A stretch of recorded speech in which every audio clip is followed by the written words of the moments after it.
Welcome, everyone, to the 2025 Native All-American Game. We're so excited to have you all here with us, and we couldn't do it without our great sponsors, especially the IndigiFit kids and the SMSC who are with us on the field today. Let's have a game and let's meet the boys.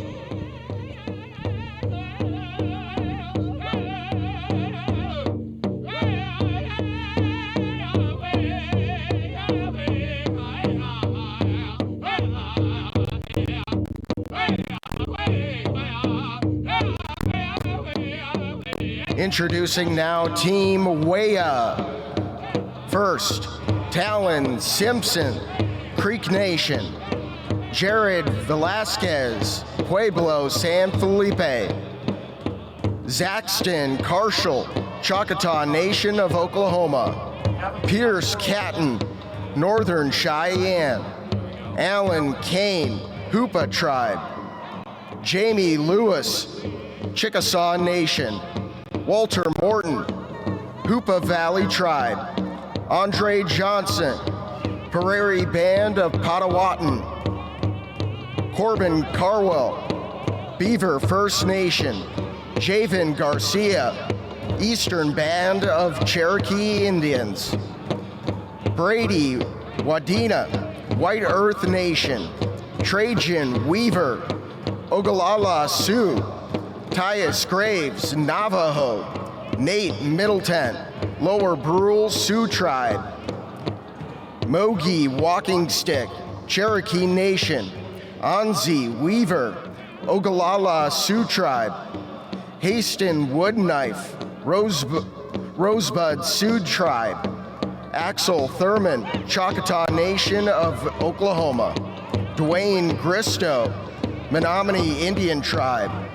Devin Foster, Cochiti Pueblo.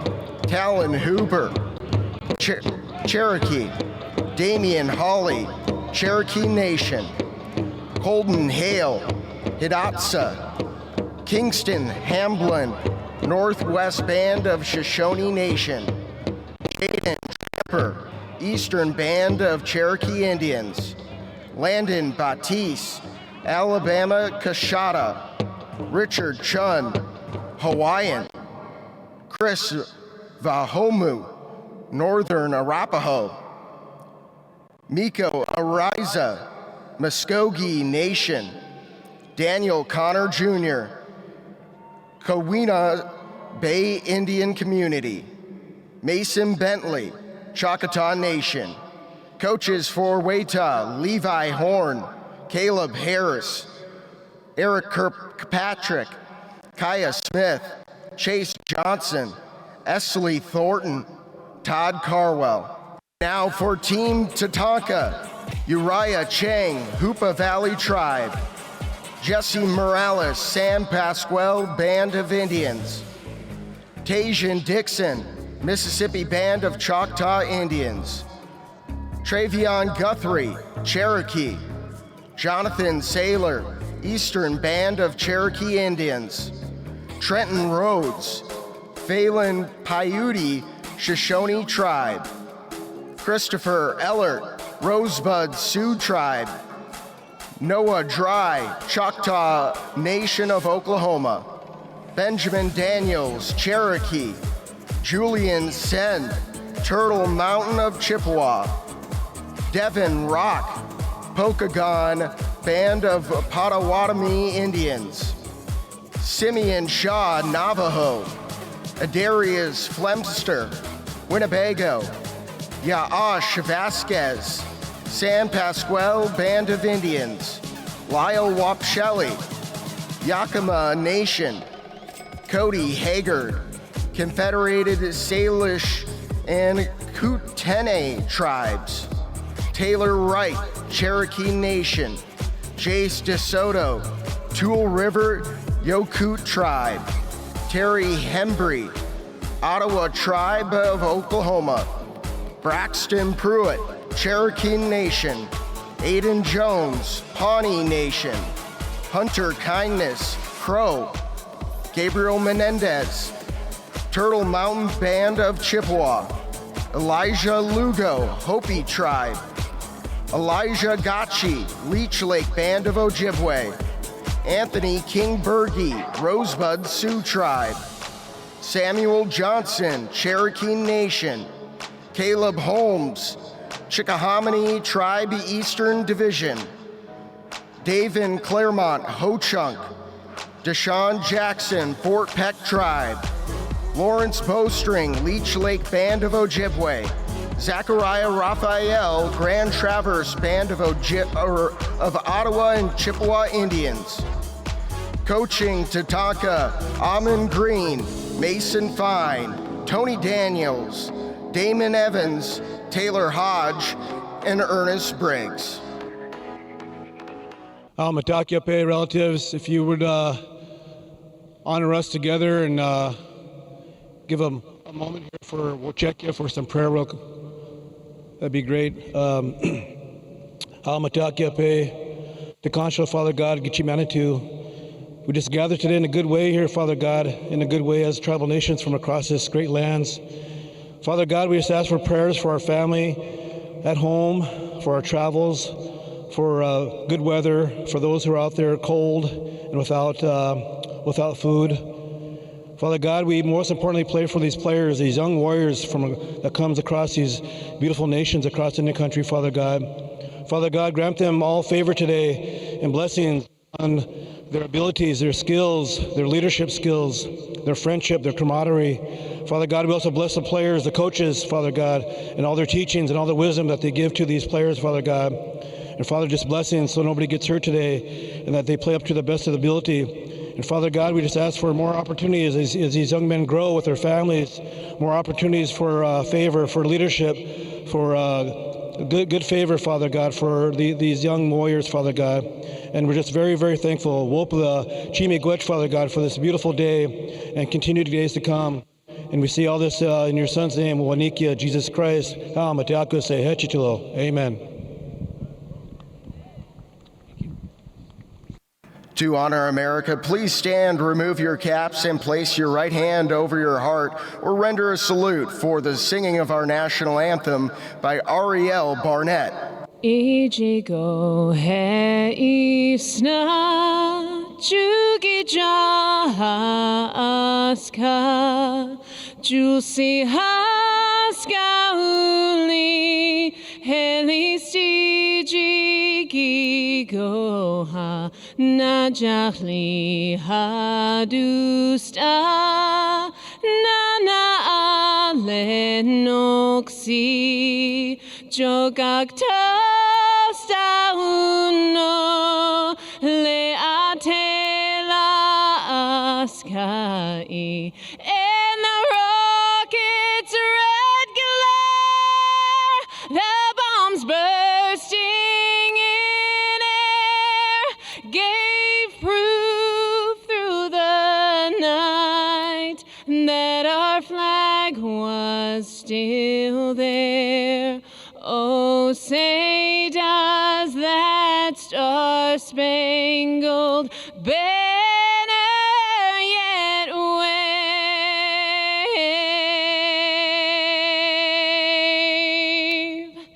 o'er the land of the free and the home of the brave?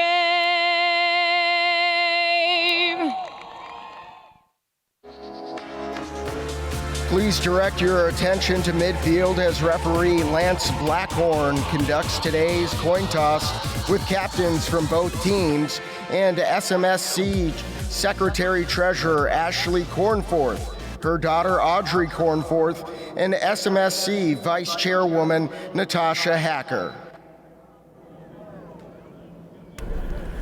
Hello guys, Wea, Tatanka, you guys shake hands?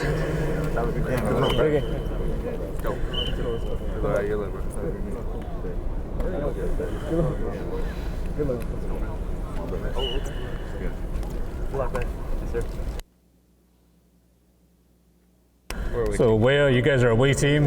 Tatanka, you guys are home team. You guys will have the call today. Audrey from Indigigift will do the coin toss. When she tosses up in the air, you guys make the call. Who's my speaking captain? number 33. So he'll make the call. So here we go. Tails. Tails it is. That is heads. You have lost the call. Tatanka, you want to defer. That means you guys are going to receive. You guys have option of what side of the field you want to defend. You want to defend on this side? Okay, Tatanka, please put your backs to this goalpost. You guys put your backs to this goalpost.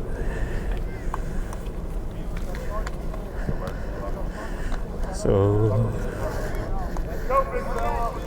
welcome to the Native All-American football game. We are honored to be here with you today.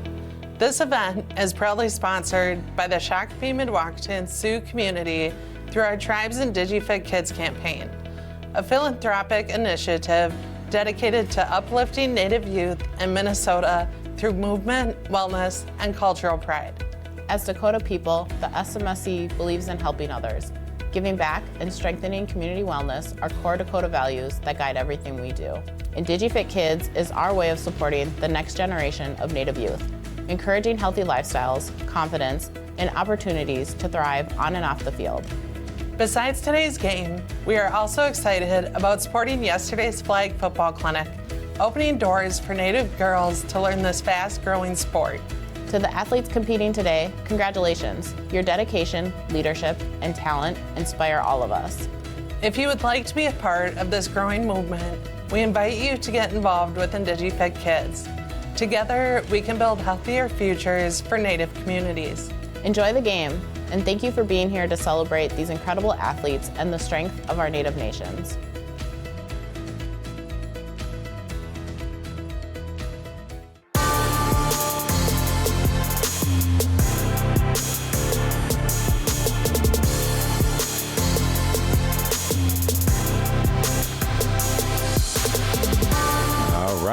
Ladies and gentlemen, how are you all doing out there? Oh my goodness, Brian. We are back. We are back together here in downtown Minneapolis, Minnesota for the 4th annual Native All-American game right here taking place. We have obviously Weya and Tatanka with us. You enjoy being back, boss? Oh, yeah. Yeah, we've had a great time here in Minneapolis. Viking organization, as always, a great partner for the Native American Athletic Foundation. Mm-hmm. And we've got, we're ready to go here. We've got the clash between the Tatanka and Weya teams. Tatanka's ready to kick off. That looks like a dual kicker here. It'll be Simeon Shaw, number 14, doing the kicking. And that's going to go back for a touchback. So the Weya team is going to start the festivities here on offense. Well, for everybody joining us out there, thank you for tuning in. I want to thank all of our fans watching over there, listening over there. This has been a neat experience. These players came in Wednesday afternoon, and they got right to work, meetings, practice, meeting, you know, all that good stuff. Playbook, learning left and right. We got Amon Green coaching Tatanka. We got Levi Horn coaching Weya, I believe, and just an exciting 4 days. I can't believe we're wrapping it all up. But what a great way to go out with. Oh yeah, a great football game. And what a great facility here, U.S. Bank Stadium, the home of the Minnesota Vikings. These kids getting a big chance to play on a professional football field, and it is gorgeous. Got Trajan Weaver starting off the game for Weya. He's going to have a keeper and go straight up the middle. He's going to have a pretty good gainer there. Picked up about 6, looks like. They're going to have a 2nd and 4. Yeah. So keeping it simple right off the bat. He just already out of the Wildcat. Let's just go. Let's just push this. I know how Levi plays. He's an offensive line guy, so obviously he's just going to keep pushing that ball. Weya going with the shotgun formation. Got a single setback, 2 wideouts left, 1 right. Weaver with the gun. Give is inside. All right, met at the line. Well, stopped pretty well. That's number 8, Andre Johnson from Prairie Band Potawatomi, yeah. And he's a character. Picked up a couple. He's definitely a character. Boy, that guy is excited in the elevator today. Number 4 too, boy. That is a big boy too. Just always excited, man. I love it. I love it. Last night at the banquet, anytime they waved at the opposite team, man, he was just already booing them and ready to go. So he's got some brothers on the white, but he's ready to ball out today. Well, that's good enough for a first down. He got up to the line of scrimmage before getting pushed back. Back to pass is Weaver. He's got a man open. He's got just a little bit too much mustard on him. And I think they came up short. We're looking at 4th and 1 now over at the 44 of Tatanka. So just go for it. You are right. 4th, down, and might as well. Just go for it. Here we go. I want to give a big shout out to FNX. Man, you're bringing it live here. Download that app. Let people know download that app. Get on this game right now. We got 4th and 1. Here we go. Same formation. 2 wideouts right, 2 left for Weaver. Weaver in the gun. He's going to try to keep it, and he's going to get caught in the backfield for a loss. Tatanka. That's number 11, Julian Sen. The Turtle Mountain Band of Chippewas in with the penetration, throwing them for a loss, and that's a turnover on downs right away for Weah. Look at that. Good wrap up too. Man, I don't know football all that well, but you have some big boys up there, man. Just push that ball. You got 1 yard to go. Push that ball. Come on, Levi Horn. What y'all thinking over there? Weah, come on now. All right. So first break goes to the Bison. And so they're going to take over. They got good field position inside the Weah 40. And that give is going to be inside. Going to be met by a pile of wolves. Yeah. That is number 4. Man, they got I think they got Mason Fine over there, the great over at North Texas. He's an assistant over there on Mon Green's team. He is. I know he's going to sling that ball. I have a feeling, right up the middle. And that's another give, and let's see, another give right up the middle. That's number 4, and number. We don't have a 4 on our roster, so we'll get the news on that and see get an ID on that young man. Yes, sir. Number 8, Christopher Ellert, doing the signal calling for the Bison, and he's looking right. He's got a quick hitter, got a completion, caught a few yards. Yeah, he got popped and he picked up the first down. Some good yards after the catch on that one. I don't know who hit him on the way out, but that was a good hit, and he rebounded, got across that line right there. That's number 10, Benjamin Daniels from Cherokee Nation. And that is a first down for Tatanka. They got it inside the 30, about the 27-yard line. Dropping back, first pass of the game. Back again, he's got a completion. At number 4. Yeah, oh, man, someone back home can let me know who that young man is. Number 4 is our killing it. We just don't have him on our roster here. Maybe that's okay. Trajan Weaver. Okay, Ogala Lakota. So, looks like he's doing running back, but he got him at wide. He's labeled quarterback. Oh, not across the middle. Yes, sir. Inside the 5. Sorry about that, everybody. Yep, nice pass. Tyler Wright, come on. Cherokee Nation took the ball within the 5. Good pass there, Christopher.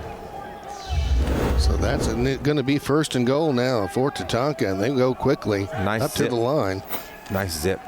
And they got a Wildcat going there. That's number,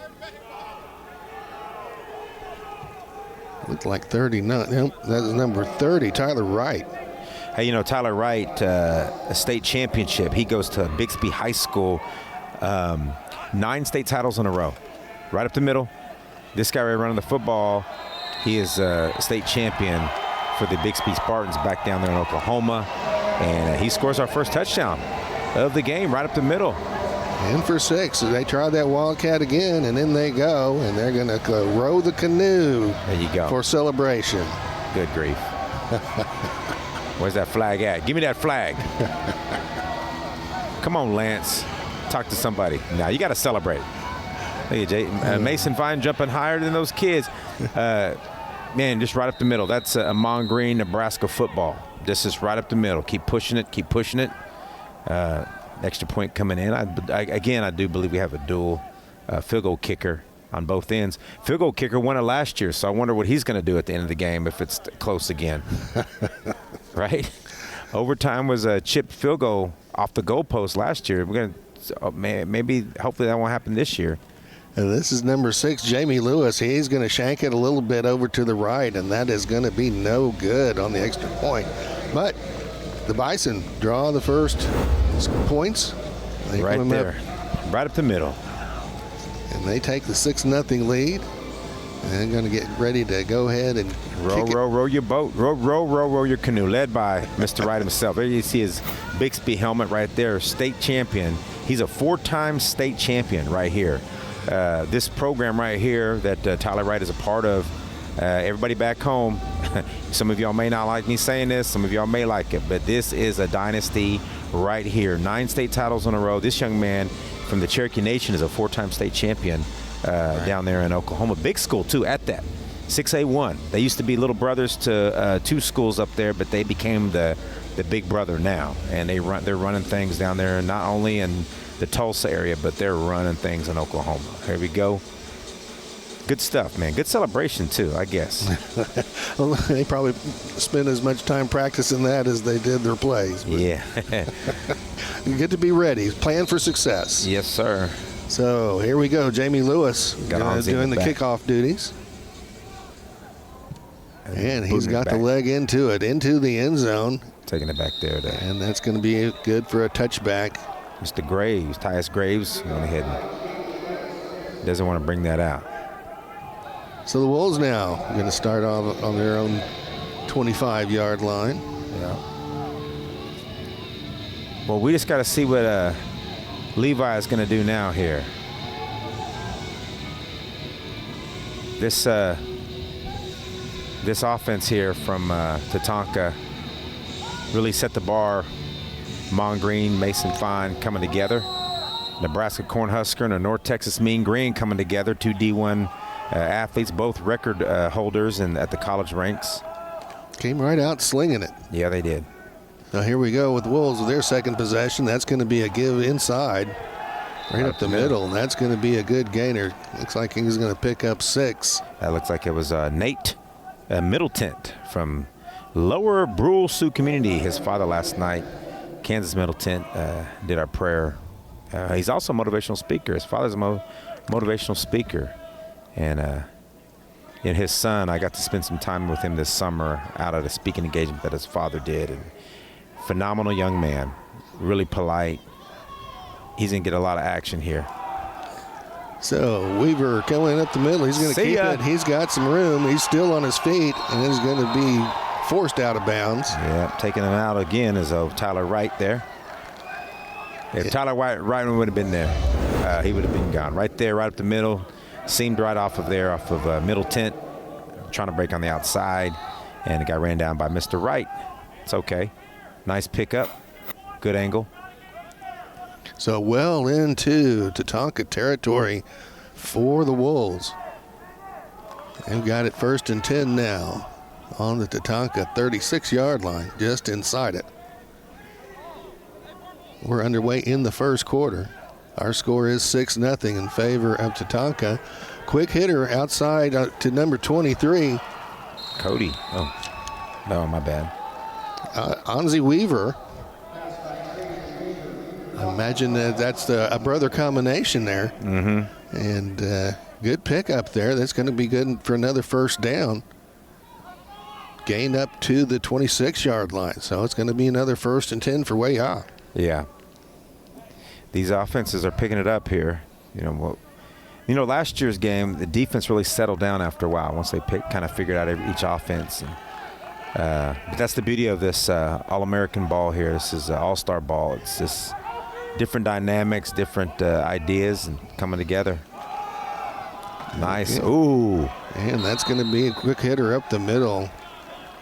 And that looked like Middleton again. Yep. Nope, that was number 32, Dwayne Gristo.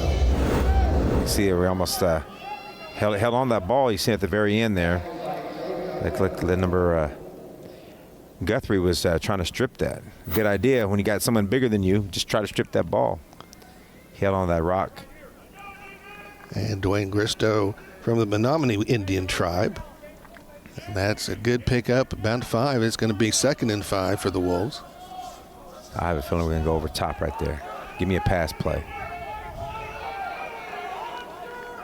Look at that formation. Got that same formation. Going to have a quick hitter over the middle. It's complete. Weaver finding his guy. Nice little post route. And that's number 23, Onzie Weaver again.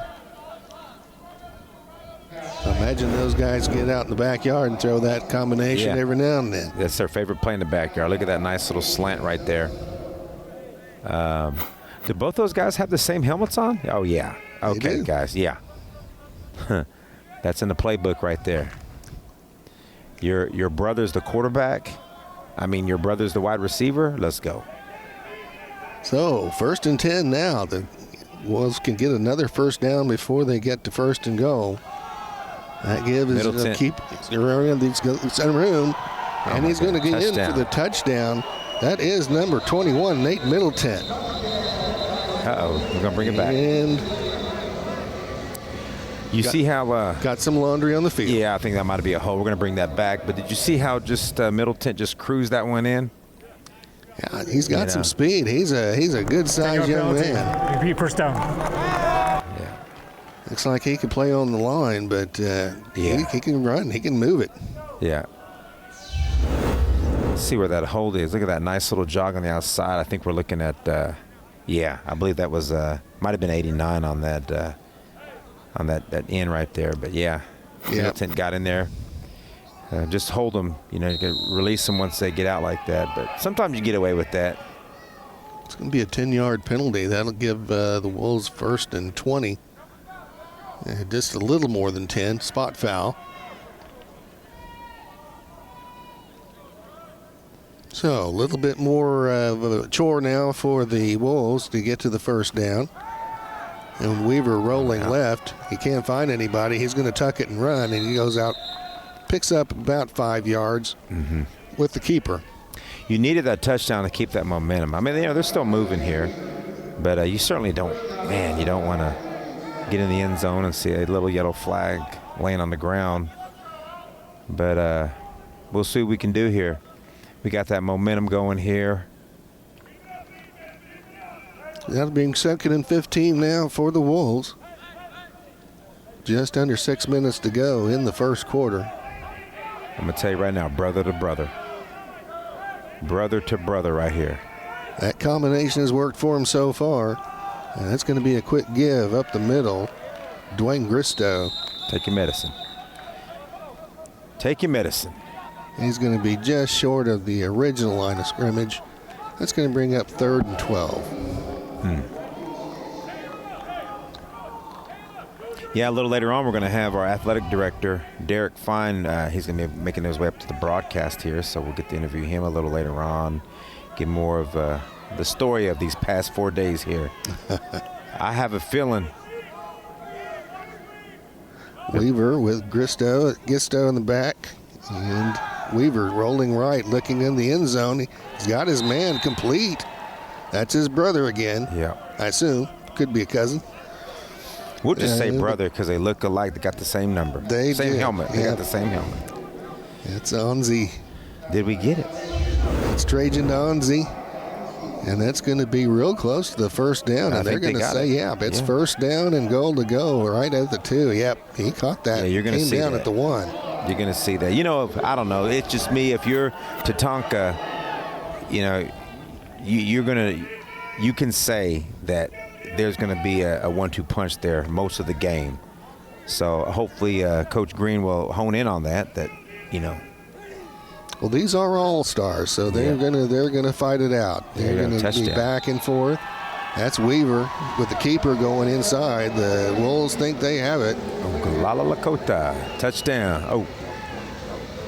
And that is 6 points. All right, there you go. We're right back at it.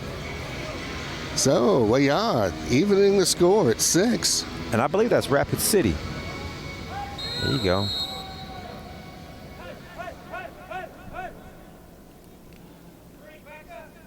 And so Andre Johnson Jamie Lewis. Now, is this guy kicking field goals for both? Like, yep, he's just doing all the duty. All right. And that one goes through. Man, he kicked the field goal. He kicked the field goal for Tatanka, and he missed it. But, boy, he sure made it for Weah. I'm not saying anything. He's righted the ship. That was first one was a mulligan. Yeah.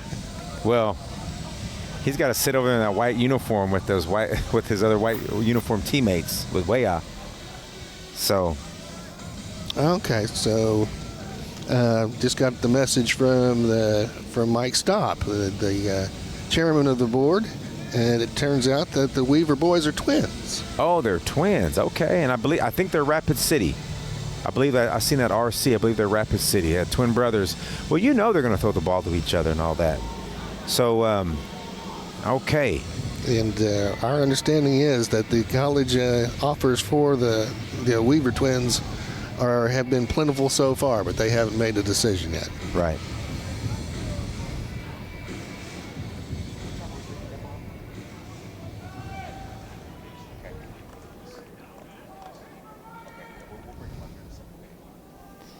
All right, we can get this kickoff underway. There's so much going on at this All-American game, and nice kick.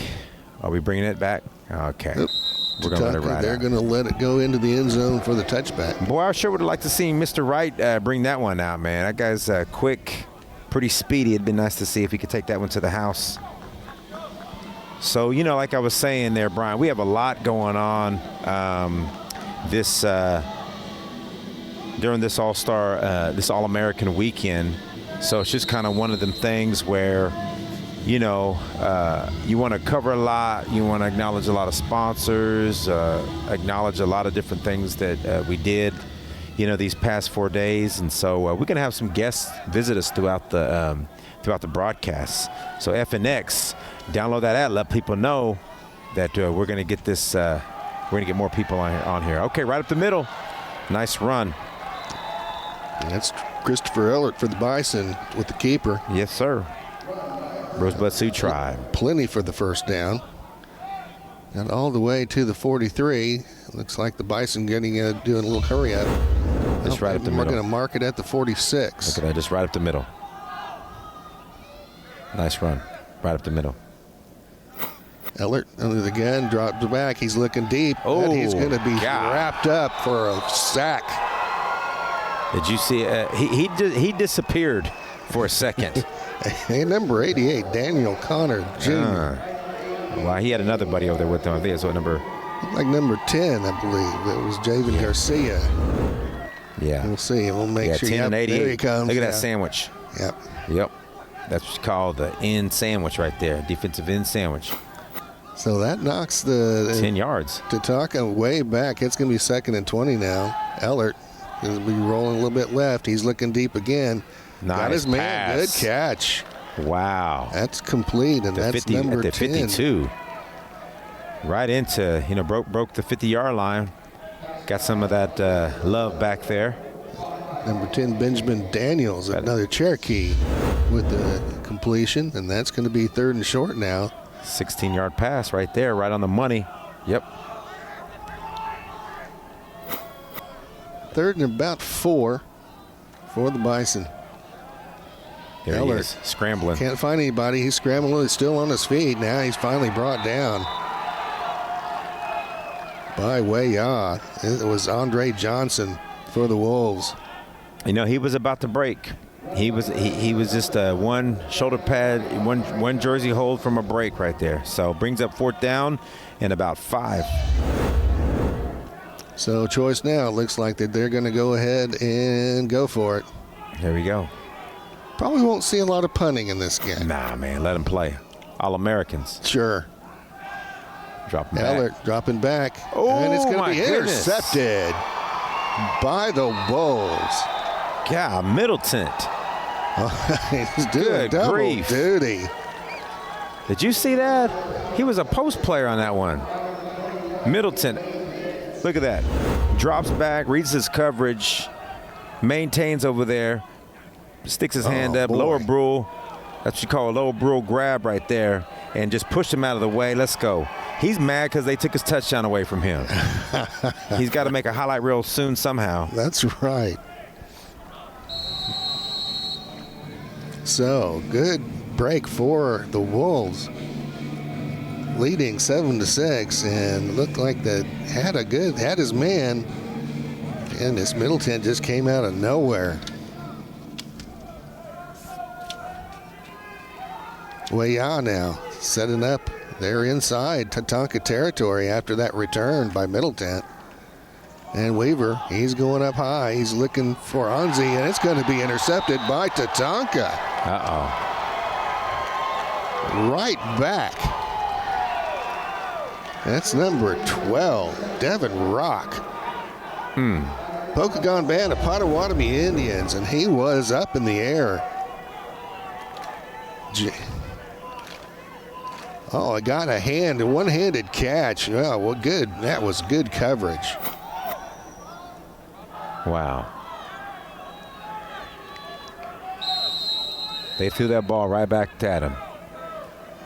Boy, I know Nate and Middleton can't believe that. All of Weah, I can't believe they believe. Oh, we got to drop the ball in the background. Dropped it, still got it, and he's got his man out on the flat. Took it over trying to right. to make a little bit. Get it past the original line of scrimmage and picked up actually a couple. Nice dump back over there to Tyler Wright. All he can do. Had 4 people on him. All he could do. Looked like he was going to get thrown for a loss, but he managed to make 3 yards out of it. So it'll be 2nd and 7 for Tatanka. Yes, sir. Ellert in the gun, and he's going to give it inside, still on his feet. Fighting. Okay. That's number 9, Nice Noah tackle. Dry. Nice From the tackle. Choctaw Nation of Oklahoma. He's going to pick up a nice gain. Brady Be 3rd and Waldina. short now. Waldina on the tackle there. These guys have been waiting 4 days for this right here. Brothers in the hallway, brothers in the meetings. When you get on the field, whatever jersey you got on, you're my brother, you're my enemy today. So that's going to be give inside to Dry again. Met at the line. It's going to be close. Nice stop there. It's going to be, depends on where they mark that ball. Dry getting into the inside, but wrapped up. Nice stop by Tramper on that one. Eastern Band Cherokee Nation. Nice stop there. So Tatanka going in. They're going to. Oh, right. Got hit hard. I think second effort got him over the line to gain. There you go. That's going to be a 1st down for Tatanka. Tyler Wright right there. Bixby, Oklahoma. Second effort got him a 1st down there. We're here momentarily. We're going to be having the opportunity to talk to IndigiFit kids with the Shakopee and with the SMSC community here momentarily. We got our vice chairwoman from the Shakopee Metatonkan community here with us. We also have Ashley Cornforth with us, our secretary and treasurer, our co-chair of the IndigiFit Kids campaign. They're going to be joining us here momentarily. Find a little wiggle room here to have these 2 young ladies join us right over the middle. Okay, back to the house. I think we're going to take 6. He's got one man to beat, 11. still on his feet, and he's going to get in there. That's number 11, Brady Wadena from White Earth Nation. Picked off Ellert over the middle. Looked like Ellert had a man open, but good coverage. Yes, sir. By Wadena. I think Coach Edwards was one 2-point conversion here. Get this back. Just like that, man. We've seen 3 interceptions today. Anybody who's an Oklahoma Sooner fan, you know that feeling of 3 interceptions in the first quarter. Nice chip shot. That's going to be Lewis, and he's got another extra. Oh, but it's going to be no good. Look at that right there across the middle. Pick 6, taking it to the house with Dina. White Earth's finest. Second effort. Go ahead, get in there. Touchdown. Way out. And we have a missed extra point. So it's paid him back. Let's give a big shout out to Jamie Lewis. I believe he's our field goal kicker today. Yep, it's like he's doing double duty for both teams. So, well, let's be praying for that kid, man. He's missed 2 of them. And let me tell y'all something out there, okay? Everybody back home, these young men, yes, this is an All-American game. Got the opportunity to come here to get together 3-4 days to learn, build, grow together. But this is a job interview. There's college scouts here. These young men, this is their bowl game. This is their state championship right here. This is the last time some are going to put on pads. And so they're going to go all out to see if they can get that scholarship, whatnot. Football season is at the best part of the year right now. I told these young men in the elevator yesterday, I said, you're kicking off bowl season, We still got a lot of football left all the way until the new year. So they're a part of it, Native American Athletic Foundation, in their partnerships with programs such as IndiFit Kids, Shakopee, Metatonkan, Sioux community. I mean, we're all here, and we're just now kicking this whole thing off. Ladies and gentlemen, with us today, we do have our vice chairwoman from Shakopee. We have vice chairwoman Hacker with us. We also have our secretary and treasurer Ashley Cornforth with the Shakopee. I want to say that right, Mdewakanton. Yeah, there you go. Shakopee, Mdewakanton, Sioux community. Yes, so we would like to just have this little time with you. Ashley, we'll start with you. What do you think about the football game? I know we've been here before, but what have you enjoyed this week seeing these young men come together and the part that the IndigiFit Kids is doing? Yeah, so IndigiFit Kids, it's a philanthropic campaign sponsored by the Shakopee Mdewakanton Sioux community, and we partnered with organizations like NAF to host games like this, and the energy that has been around and the camaraderie, and you just see all these young men wanting to learn and participate, and that's kind of what the whole campaign is based on: healthy kids, mentally and physically. Wow, thank you for that, man. That was a long one from Ellert. That was number 10. Yeah, good pass. Benjamin Daniels, deep. Yeah. Pickup of about 45 yards, all the way down inside the 30. And thank you for that. I also, Secretary, how can the tribal communities branch off of what IndigiFit is doing, and what is a message you like to send to not only your community in Shakopee but also in Minneapolis, the importance of staying fit, and just a message you like to give other tribal communities? Yeah, so we're in Minnesota. We're working with all 11 tribes, with 7 Ojibwe, 4 Dakota tribes that we have, and then urban populations as well, urban Native populations. So we're hoping to get 3 new play spaces built over the course of this campaign. We're trying to put 1 in the heart of Minneapolis, and then 2 hopefully within some reservations within Minnesota, the Ojibwe one and a Dakota one, to get bring back kids playing, bring them back to playing outside. So the goal is to work with tribes, work with our Indian populations and communities to get healthy kids, and not just physically but mentally as well, doing some research projects along the way with this campaign. Anything you want to add, Natasha? Not at this point. I think you touched on that perfectly. Oh my God! Well, let me ask you this. I know that you may not want to touch on this, but this is with us is our vice chairwoman for the Shakopee Mdewakanton tribe. What does this day mean to you to see? I mentioned earlier, a lot of these young men here. This is they're going to be their final football game ever. And yes. What does it mean for you and your program to give some of these young men the opportunity to play in this stadium in their final chapter?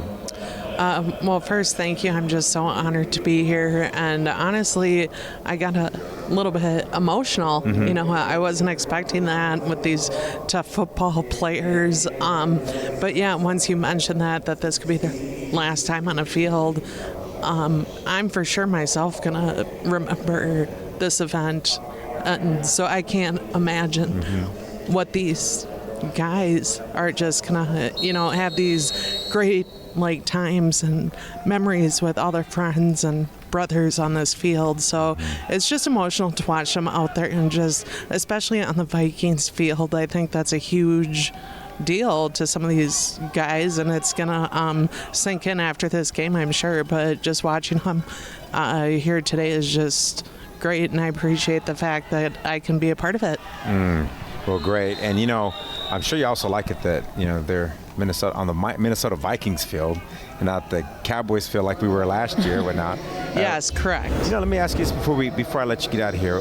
What is something you enjoyed about, you had some great words last night at our banquet. You know, what is something that you enjoyed about last night's get together with the families and the players all sitting down for a meal and good speakers? I just thought it was a great event, and it wasn't too formal. It was very casual.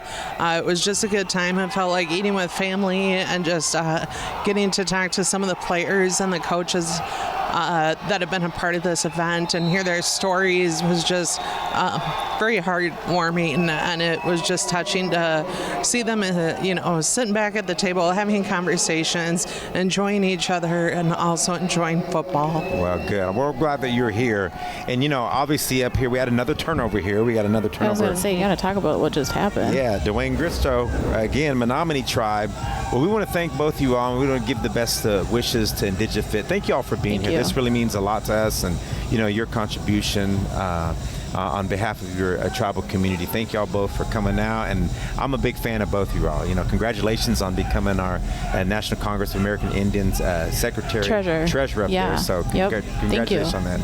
I just want to say thank you to the Vikings. They've been a huge partner with IndigiFit, and I'm glad that they're partnering with NAF as well. They've been a great partner for the SMSC, and so hosting a football game on this field, like you said, some of these kids getting to play their last game in a professional stadium, I can't imagine what that feels like. So just shout out to the Vikings. And shout out to IndigiFit, man. We appreciate y'all coming. Thank you. Yes, thank you so much. Yeah, man. All right, man. Well, Brian, a lot has happened since this interview. Thank you for letting me take some time to interview both, Vice Chairwoman Hacker and also Secretary Treasurer Ashley Cornforth. Thank you, ladies. We do appreciate y'all. Yes, thank you very much. That was good stuff. Yeah, always interesting to hear from those ladies. They do great work, and a lot of interest in that kind of thing, and we're always glad to have them. Yeah, and everybody back home, if you're just listening, a lot has happened. We had another turnover. Dwayne Gristow took the ball back, and we're going, we got one of the brothers going on the outside. Is that our quarterback? Okay. Looked like Weaver on the outside. That was there. Trajan Weaver. Trajan. With the keeper. Dwayne Gristow actually caused that fumble and then ended up scooping it up. Oh, he did double duties then. He did. Bounced around for a little while, and he managed to come up with it. But, the Tatanka knocking at the door, just down to the 3-yard line, but that defense from way off just forced that fumble. Right. And now the Wolves have made some headway. They've got a 3rd and short situation now at their own 32. Weaver is looking for his receivers. Got a man in the flat, and he's got one man to beat. And he's gone. Let's see if he's got the speed. Can he get him? Defender's got the angle. He's staying with him, number 12, all the way down to the 7-yard line. Hey, listen. What a great run. Oh, my goodness. What a great run. Hey, I do want to give a big shout out to our defensive play there, but I believe that was Corbin. Was that going over to Corbin? Yeah, I believe that was Corbin Carwell, Beaver First Nation. And, man, he was in a track meet with my main man, Devin Rock from the Pagogan Band of Potawatomi Indians. Wow. he stayed with them. I know that he gained almost 70 yards there, but that number 12 on the defensive end, he did not let up. He didn't even get his ankle broken. So shout out to Devin Rock on the stop there. Even though, it was a long gain there, he did not let up on that play. And you never know, man. These defenses can shut something down. We got a timeout here. And, man, I'm so grateful. I got so many people, Brian, to interview. Yes, look at him, number 12. Shout out to him, man. Devin Rock, you all back home and the Potawatomi community, be proud of this young man. He did not let up on that play, and he walked that dude down, so congratulations to him. Hey, listen, we have our athletic director for the Native American Athletic Foundation, my main man, Derek Fine, actually a fine player and a great player for the Kansas Jayhawk. I don't know if you know this, Brian, but in 2008, they went to down to Miami and under Mangino, I believe, and they shocked college football and went 12-1. They weren't the basketball team that was 12-1. It was the football team that was 12-1. So we have one of the greats here, Derek Fine from Sallisaw, Oklahoma. Coach, how you doing, man? Thank you for joining the studio. You feeling good? Feeling good. Really excited how everything started out so far. You always want a fast start whenever you got one of these kind of games. I've been really impressed with how they've gone so far. Getting the score in there early. We got a couple one-handed picks, right? It's going really well. I'm really excited for them. That's good. Hey, man, let me ask you, Derek, I got to visit with you before the game on the 50-yard line. And, well, first of all, give me your expertise. What do we got going on here? You got a crystal ball in front of you. What's going to happen right here? Well, they're going to try to pound the rock right up the middle here. Maybe they got a little trickery. Yep. See? Out in the flat. Wow. The big boy. That was Nate Middleton. Hey, that fella right there is a tank. Yeah, he is. Total tank. Did you see he come down here on that one pick and run straight over a cat? Yeah. Well, did you see him? He walked into the end zone down here. They took that back from this guy. I know Kansas, you're listening.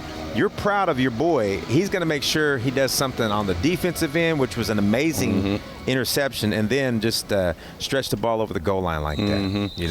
That's one of the great things, too, just kind of about this game and bringing these kids in. We got a lot of kids from smaller communities that do play both sides of the ball. Okay. And some of them are really efficient on both sides of the ball. So it's really cool having them here and giving them those opportunities to really be able to shine in a lot of different ways, try to give themselves as many opportunities as possible. Well, Jamie Lewis chipped that one in there, and what's the story behind that? He's kicking for both teams there. As the athletic director, ladies and gentlemen, we have our field goal kicker. He's playing. He's in the Waya. He's in the Waya outfit, but he's kicking for both teams. Yep. So here it's actually a good story. Okay. So we were going through and we've been talking about adding a kicker and having some extra special teams for one of the years. Okay. And one of our main board members, Mike Andrews, so he's a special teams guy. I believe that he was a kicker in college as well. So anyway, we've been talking about that. We had a kicker that applied. So Jamie had applied, had come in, and so we only had one kicker that had applied for the game, and his film looked great, looked fantastic. It's like, oh man, this is going to be great. We're going to have a killer kicker come in. And I had another kid on the other team, so it would have been on Tatanka. On his application, it said punter, kicker. Right? Yeah. So I thought, oh, sweet. All right, we got one dedicated, and we got another guy that can punt and kick. So we're going to have two kickers that we'll be able to showcase. So we get into practice. We're 2 days into practice. Second day, we're towards the end of practice. I go and I find the kid that had put it on his application. Said, hey, man, so it was on your application that you can punt. He said, man, I've never punted one time in my entire life. So come to find out, something had gone wrong with his application, and we just went ahead and chose to showcase Jamie because he's such a good kicker, both on the tee and punting the ball. So, really happy to have him be able to showcase what he can do. We're good. And he's going to get all that opportunity because he's kicking for both teams. Last year, I know kickers are something because last year, I believe a defensive end or a linebacker kicked the winning field goal in double overtime. Sudden death over, double overtime. Yeah. Okay. Tatanka's got the ball. We're starting out here. We're going to move down here. Brian, don't go anywhere, Derek. I got a few more questions for you as our athletic director. What do we got here there, Brian? So we got Tatanka taking over. I guess every play is a touchback, so that's going to be a give, a sweep round. A hard hit, but good pickup there by Benjamin Daniels. Onzi, he felt that one. Weaver felt that one. He's a good athlete, but boy, that little guy. Look at this. He knows there's a college scout up in the stands right there. I believe that might be Collinsville, Oklahoma, right there. Yep, Ben Daniels. Yeah. So that's Coach Daniels' boy. He's one of the coach's boys, and he can fly. Yeah, he sure can. So can this young man right here. With a quick strike to Tyler Wright. Another Cherokee. Yep. Number 30. That's going to be plenty for the first down for Tatanka. Yeah. You know, Derek, what does this mean to you? You're a high school kid, Native American kid, and you went on to Kansas. How much did your culture play into playing high school football? Well, tons. Hard-nosed, blue-collar type people. Everything in my community really kind of helped prepare me and propel me into my career. Yeah. What a killer catch there. What do we got there, Brian? Another one to Tyler Wright. That's a long one. That's nice a good 35-yarder. They're getting business now inside the 10. Just aired it out. Look at that. Go get underneath that. Boy, he looks like he's playing on a Friday night game for the Bixby Spartans right now. Bixby Spartans, number 2 national team, high school football in the country. Yep. All those trickery plays, too. Just a great program up there. They build something special up there. 4-time state champion. Met at the line. You were saying, being a high school athlete meant for you. Being a Native American high school athlete meant for you. And you were finishing. Yeah, totally. It meant everything to me. Just having that as a part of me. Jim Thorpe was my hero growing up. Somebody that I kind of tried to model myself after, just playing sports. I was efficient across football, multiple positions, basketball, golf, baseball. It was everything that I wanted to do. And so, I always carried that with me, and I wanted to make my community, my people proud. And just trying to kind of open up opportunities for other people to see, hey, this can be done. Yeah. Now, was you undersized in high school, or how did you end up at University of Kansas? Yeah, really a lot of luck. I was kind of an undersized tight end, but I was a tough-nosed guy. Okay. So I wasn't afraid to hit people, and that was really what kind of helped me, and it was the right time, right place. Coach Mangino needed some warm bodies, and they gave me an opportunity. I just made the best of the opportunity I was given. Yeah. Do you see yourself in a lot of these young men? You got to hang out with them for 4 days. Were some of these kids bigger than you? Were they faster than you? Or what? If some advice. I know there's some parents listening, but what is some advice when you may have some undersized kids or some kids that may not be all bulky? What is some advice you can give to parents and these young ones, even when the juniors listening right now? Well, there's a couple of things. The undersized doesn't always matter. I was an undersized guy, and I made it to the NFL. But you got to love it.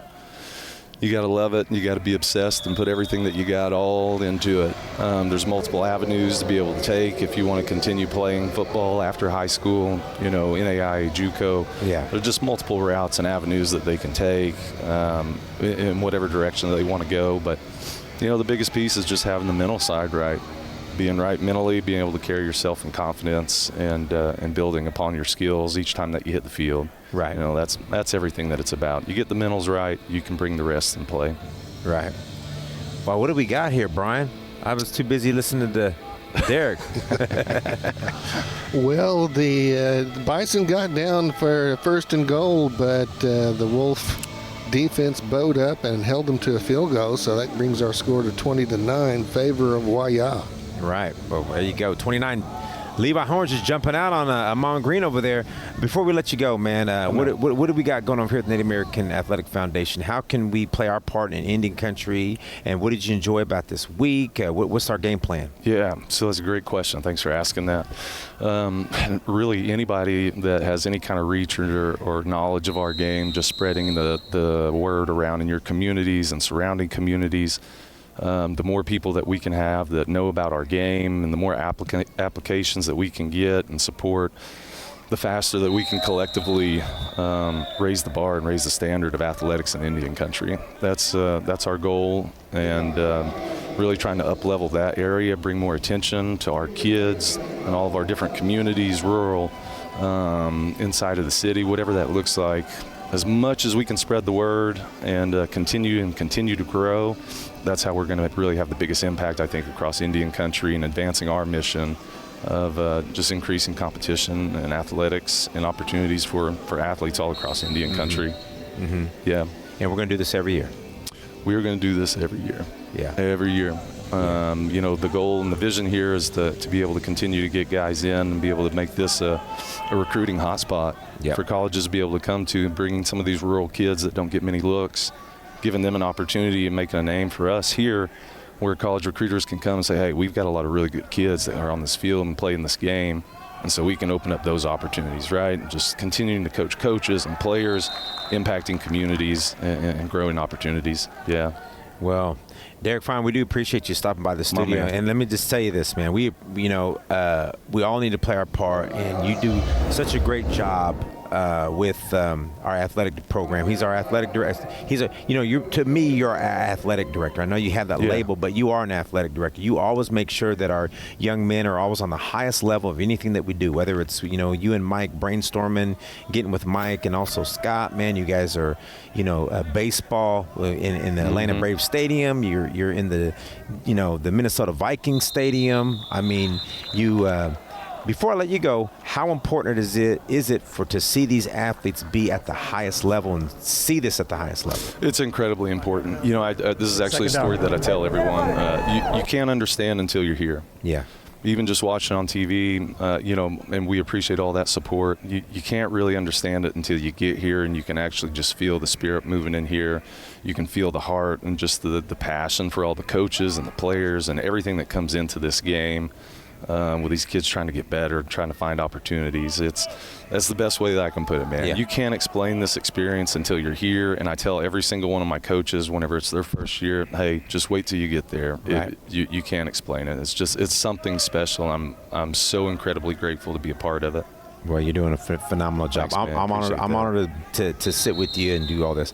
Listen, ladies and gentlemen, Derek Fine, proud member of the Cherokee Nation, Sawasaw High School great, Kansas Jayhawk, team captain in 06-07, won the Orange Bowl in 08 of the 12-1 Kansas Jayhawk football team that was just phenomenal that year. One of the best teams in the country, that year, and then went off to play for the Buffalo Bills. Spent some time with the Rams and also with the Texans. And man, thank you for stopping by, man, visiting with us, man. Appreciate I love you, brother. Words. Yeah. You take care of yourself. Thanks. All right, man. Derek Fine. Knowing me, Brian, you got to put up with me just all day, man. I want to bring all my friends up here and just interview all of them all the time. No. That's great stuff. Yeah. Hey. Yeah. Derek's from my neck of the woods. Sawasaw is just about an hour's drive south of Tahlequah, in the Cherokee Nation reservation. So yeah. I did watch Derek a lot in high school. I'm going to tell you something, Brian. There's a lot of these athletes that were quick like him, that had vision, of how to read the field, being undersized, and anything is possible. Absolutely anything is possible. I see a lot of these young athletes are just great and phenomenal. That go make your dreams come true. Somebody like Derek is a good inspiration to a lot of these kids. I mean, he's drafted in the NFL.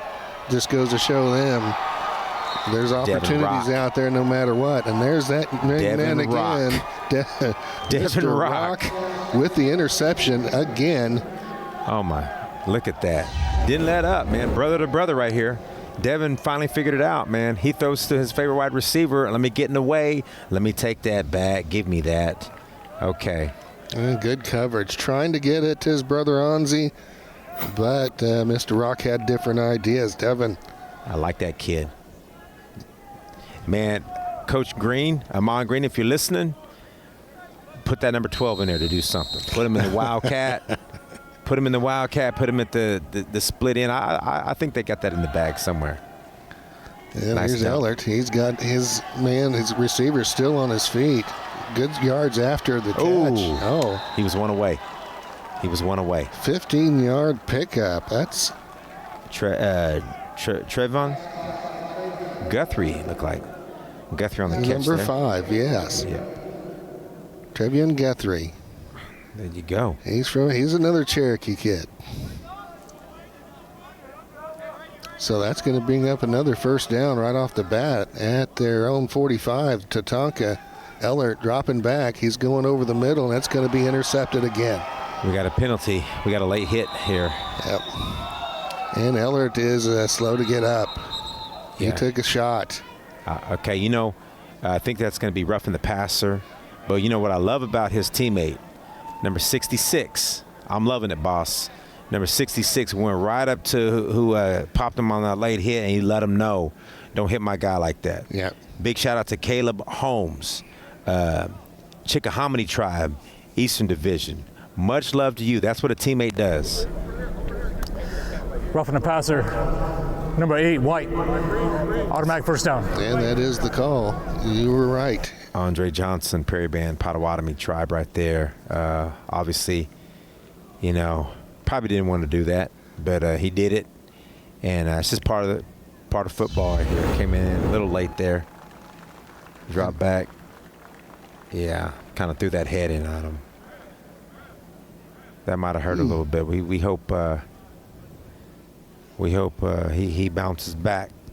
Christopher has done such a great job, Rosebud Sioux Tribe throwing that football. We'll get that. Yeah, and I think under normal circumstance, normal game, I don't know if that's a call that would be made. I think that one of the ground rules for the game is to, not put the quarterback in danger and get him vulnerable like that. It's kind of like a vulnerable running. Somebody's run with the ball, and Mr. Ellert is being attended to on the sideline. Looked like he took a good shot from that helmet coming in right into the ribs. Yeah, he's going to feel that one. He'll feel that one for a little bit. But, again, I don't think anybody ever wants to, purposely take someone out. It's football, but, man, I'm old school. Much respect, Caleb Holmes, man, standing up for your guy, fumble. And we got us a turnover. Picked up by Lyle Wapshall. Javen Garcia on that one, picking up that ball. No, my bad.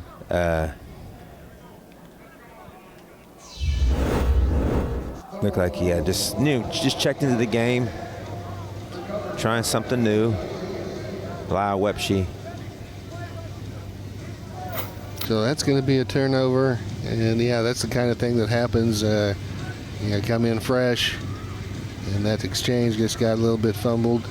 Maybe Wepshe, maybe that's how you say it. I think you're right. Well, we're going to be saying his name a lot. Yep. So hopefully I'll get that down for you there. From the Yakima Nation. Yaktown. Central Washington. So, Waya with a break. Middleton up the middle. Middleton. I'm just going to call Middleton. I'm just going to call him Nate the Great because 2 touchdowns, 1 brought back, interception, Yeah. Well, A big boy like that playing offense and defense. Well, Derek called him a tank, and that's pretty good a description from him. He's just, it's tough to bring down. Yeah, I hang out with his father, Kansas Middleton, and his dad actually thinks he can take him. But of course, Nate left the table when I asked if he can take his son. He said, yeah, but of course his son wasn't there. Uh-oh, fumble on the play. A little bit of a fumble on the exchange, trying to get it to number 3, Zaxton Carshall. Trajan, good vision. But he was there, got his own, picked it up in the right spot. I think he's a little happy here. Wanted to. Actually, I think that was the design. They were going to bounce it off the ground. And well, he did a good job. Actually picked up a couple of yards on the play, so we need to put that one in the book. Yeah.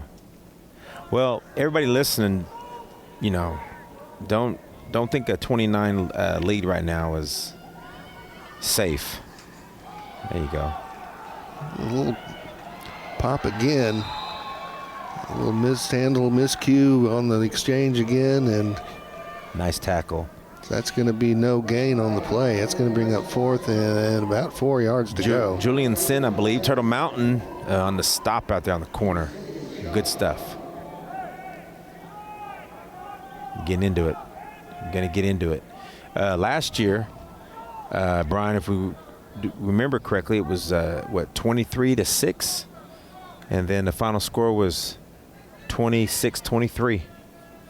Right, and there's no telling. I mean, these guys came and they're going to go all out on every play, so that anything could happen. Yeah. You can see a lot of shifts in the score, and we're going to have a timeout now on the field. Yeah. I wanted to rush our chance. People that aren't familiar with this game, how do these kids get here? How is it that they arrive, that they get chosen to play in this game? You know, every year an application goes out to see who wants to be part of the Native All-American game. And actually, you know, a lot of tribes back home, a lot of families, they think you can just sign up for it and we'll call you. But no, we look at tape. We talk to coaches. We seek out young men who are serious about, you know, wanting to play at the next level or that take this game very, very serious. And so there's a selection process in it. We have a very great team that selects. You know, one of them was just up here, Derek Fine from the University of Kansas. We have Mason Fine, who was NCAA record holder for North Texas. He's on that selection committee. Levi Horn, I'm sure he probably has some input with University of Montana, also with the Chicago Bears. So a process goes into it, and I don't want to leave out any of the other coaches. We had coaches here from Oklahoma State and whatnot, but you know, and Mike Staub actually spent some time with at Army, and he's still mad because Navy whipped up on him yesterday. But but we know we have football guys, Brian, that you know, take this to heart to want to see the best athletes on the field. And they're volunteers, aren't they not? Yeah, they volunteer for this, and brother to brother, threw it on the ground though. Yep, could not quite get his hands under it. That was Onzi trying to get the catch. Yeah, we're going to turn this over on downs, it looks like, and we'll see what, you know. Anybody knows my cell phone, you text me how to say that name correctly, but I think we're going to go ahead and go back out here. And do we have turnovers on downs? Yeah, we got turnovers on downs. Yep, that was 4th down. Mm-hmm. But yeah, it's football. You know, they, you know, we spent the couple days with them. All these guys are in shape, man. They're in the weight rooms and they're lifting. Oh yeah, they look like they could go out there and play. Yeah. Kind of like Phillip Rivers. Yep. Yeah, right. I don't want none of us thinking we can be Phillip Rivers. I know I'm not going to get out there for anybody. I'll sit back. Oh, wow. Don't you tell me. Oh, my gosh. That was a great run. Nice stop. Nice stop there by, Brady. Yeah. Trevian Guthrie on that play. Guthrie, looked like he was going to man. get caught 2 or 3 times and finally got about a couple of yards out of the deal. I see Guthrie. Look at that. And don't let up. That's what this is about right here. Don't let up. Nice tackle, man. Good job, Wadena. That's going to bring up 2nd and 8 for the Bison. Smith on the outside here. Right on the outside. And what Shelley? Going to right. He's got it, man. He's going to had it. Would have got it out of bounds if he could have caught it, but that was a good toss. Let him bed. He was open. Talon Simpson on the coverage, but boy, I tell you what, he almost got burnt there. So that's going to be 3rd and long now for Tatanka.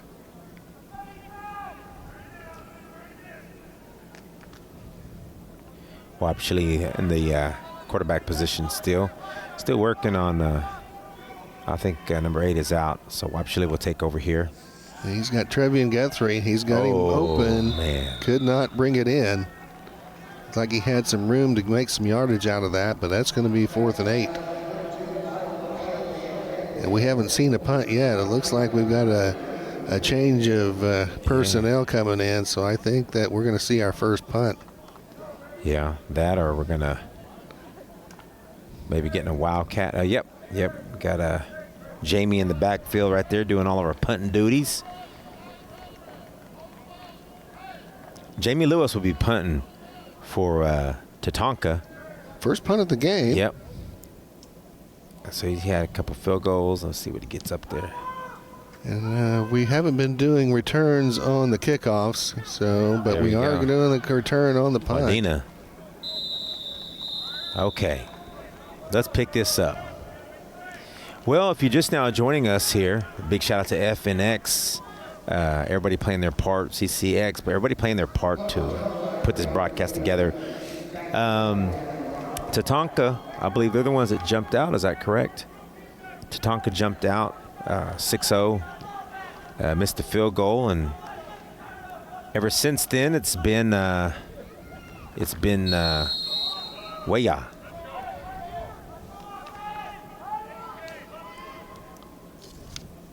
(20-9), just under about 3:26 on the clock.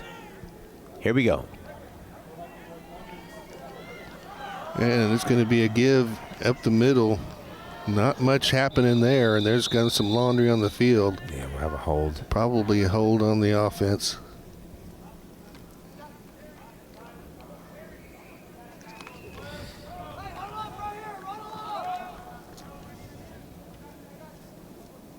Let's see. Yep, got a hold over there.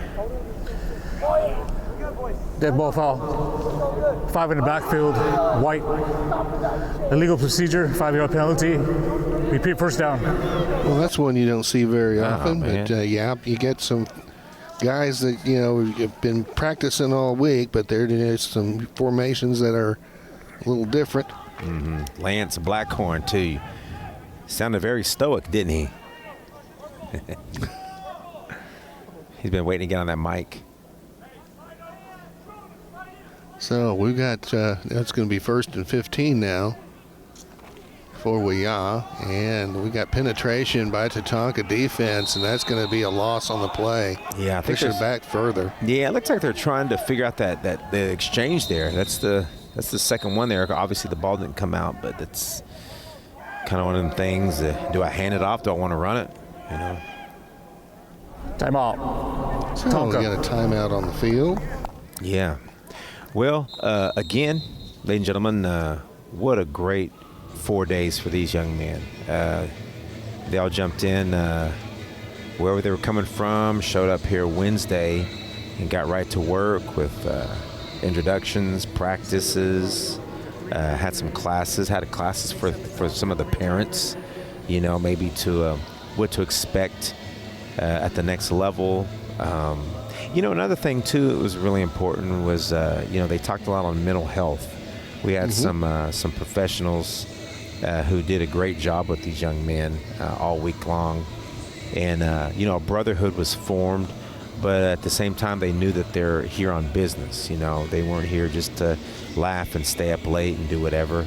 Some of these young men right now are trying to get athletic scholarships. There's coaches that have been recruiting these young men that probably came up from Oklahoma, who came up from, whatever region, and flew in for this to watch them play at this level.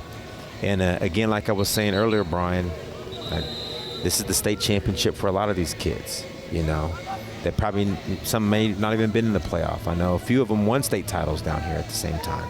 So, a business trip, pure business trip.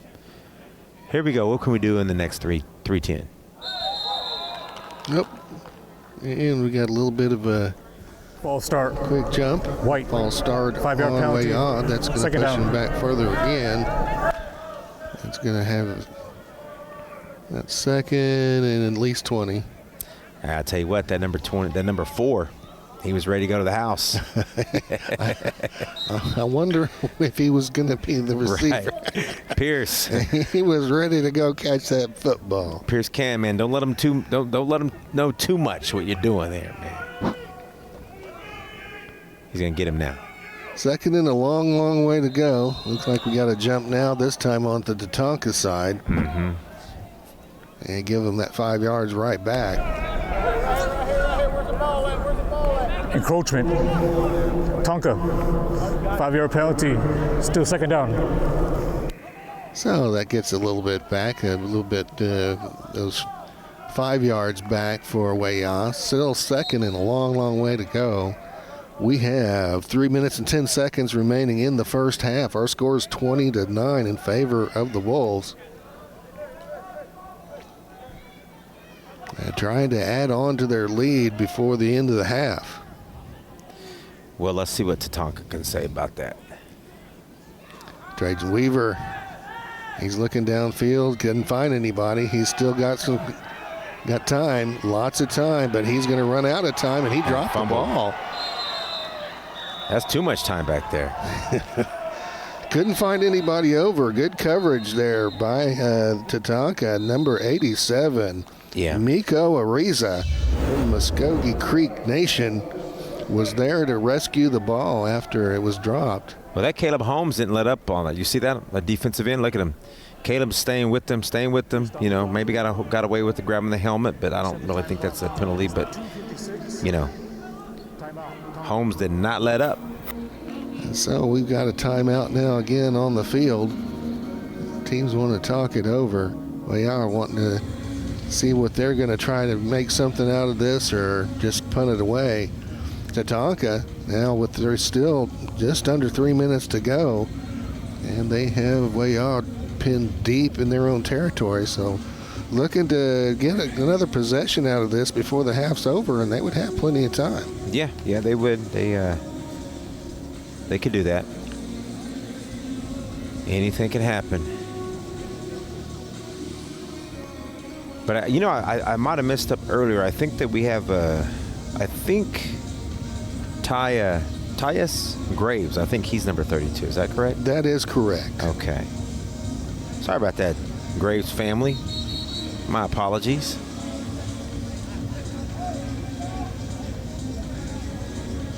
Tyus is from the Navajo tribe. Navajo Nation. Okay, now we got that. So he's been a little busy today, and so I think Graves is the one that picked up that fumble, I believe. He was. Okay. So everybody back home in Graves' hometown. My apologies. I'm normally perfect, but today's just a little rough. So the Wolves now third and half the football field to get a first down. Weaver scrambling in his own end zone. And that's up for grabs. Right. That's going to be intercepted by the Tatanka. That is number 30, Tyler Wright. Tyler Wright. Bixby Spartan right there. Boy, he's certainly letting Indian Country know that the Bixby Spartans are here too as well. I'm just impressed with Holmes. He never lets up. Good pressure from both those guys, obviously. And there were a bunch of candidates to intercept that ball. Mm-hmm. I know, right? Who wants it? Yep. Tyler just out-jumped him. Yeah. Well, I think we need to score here. I think Tatanka needs to get in. And they've got just under 3 minutes to go, and they are deep in. They're knocking on the door in the red zone. Oh, nice hit. Boy, leaning out of wood. Give inside to Trevian Guthrie, and he's got a nice pickup on the first down, all the way down almost to they're going to mark it at the 6. So that's going to be 2nd and 4 now. Close to I don't know if that was Andrew Johnson or Corbin Carwell, but boy, that end right there, he laid that wood.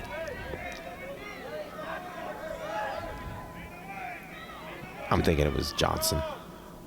Tatanka can get a first down before they get to 1st and goal, and that give is inside again. Stopped again. Is it a fumble? It was on the ground. Guthrie with a couple of yards pickup. They may get 2 or 3. It's going to be 3rd and short. All right. That Andre Johnson wanted to play some ball there on the end. Just under 2 minutes now to go. Prairie Band. You guys are proud of that back home.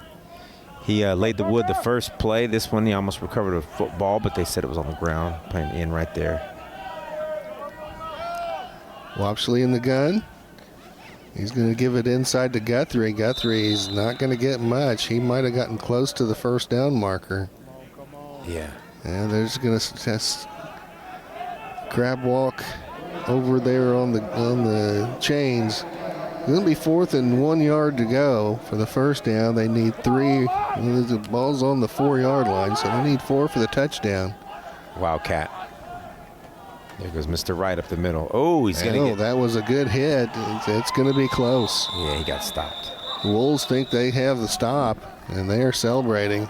And the indication is it is a turnover on downs.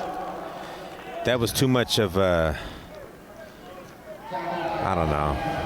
They read that one. Yeah. There was no secret that was going to go back there to Tyler, and they read that one. Just good penetration by the YA defense there. Nice stop again by Andre Johnson. Pretty active over there, that number 8 for YA. So just under a minute to go in the first half. Our score is 20-9. YA ahead by 11. And we'll see if they are content to run out the clock or if they're going to try to make a little bit of hay, try to catch Tatanka off guard. Well, you got to manage the ball, control the ball, be careful with the ball. Right up the middle. Yep, and then they're going to play it a little bit safe. Nice stop. Clock running. Braxton Pruitt. Cherokee Nation. Oklahoma boy. A lot of Oklahoma boys out there, boss. Oh, yeah. So the ball now on the 5-yard line. It's going to be second. They're going to need 7 for a first down. They're letting the clock go down. They're not in any kind of hurry, so they're probably going to have one more play before we get to halftime. Yeah. Levi just wants them to take it to the house. And that give is inside again, just right up the middle. That's Devin Foster.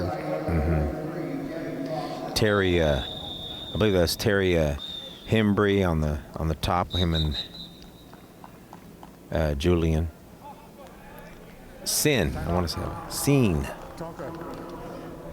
So that is the first half. Well, we got 8 seconds. They're going to call that timeout. I don't know why they would want to do that. Well, yeah. Coach Fine. Derek Fine down there already.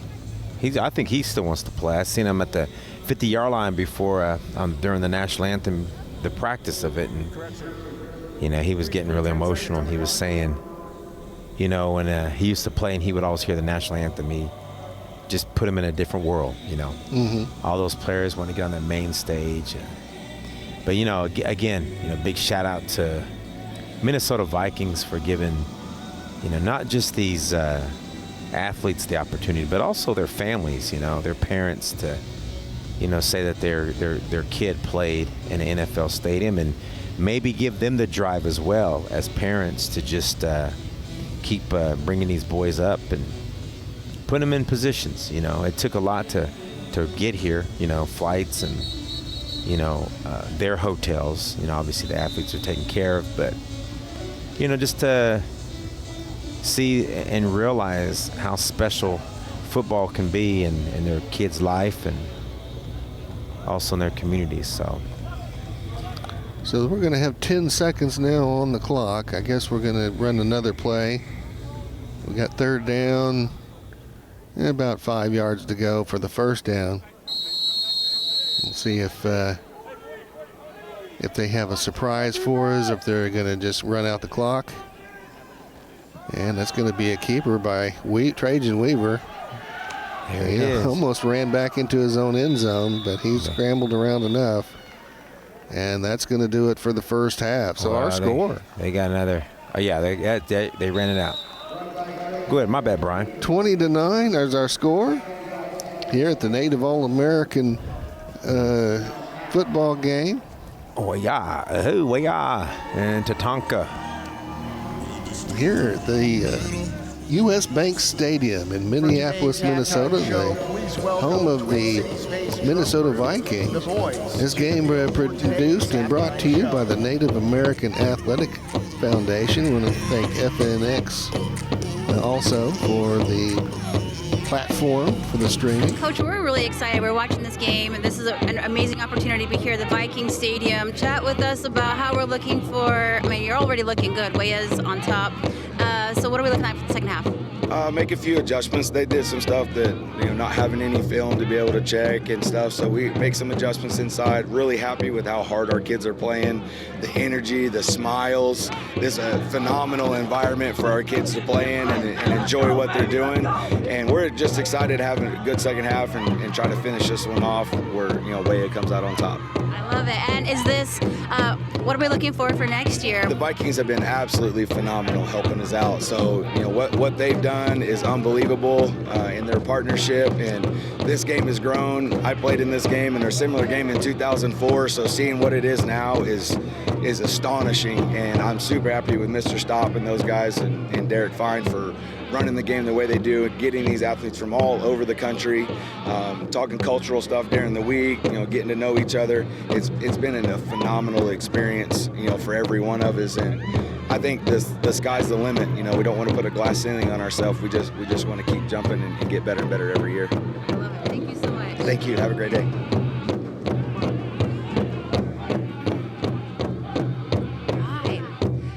Well, we're super excited to watch everybody on the field today.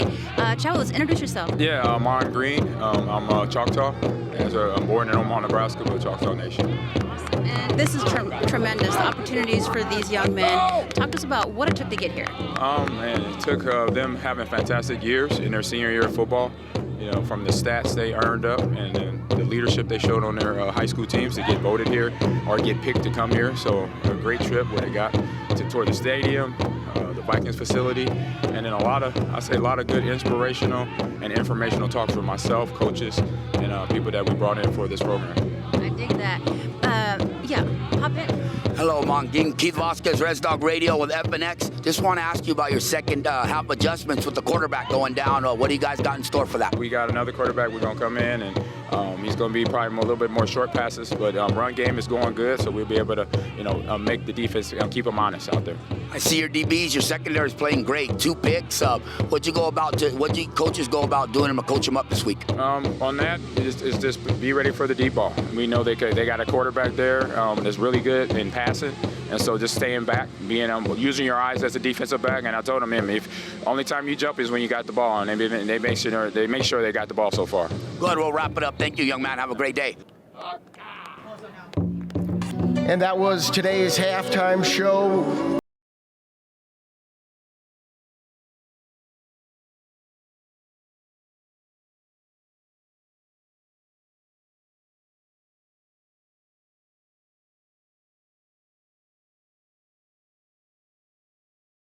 Levi Horn here. Let's go, Levi. We'll let Sahar start this off with Levi. Levi, I'm going to have introduce yourself, because I know there are young people watching thinking, I want to be like him, but for those who don't know, live under a rock. My name is Levi Horn, Northern Cheyenne. Enrolled in Northern Cheyenne from Lame Deer, Montana. Grew up in Spokane, Washington, and got to play for the University of Montana, so go Grizz. We're rolling in the playoffs right now. I was first team All-American for them, where I was an undrafted free agent for the Chicago Bears.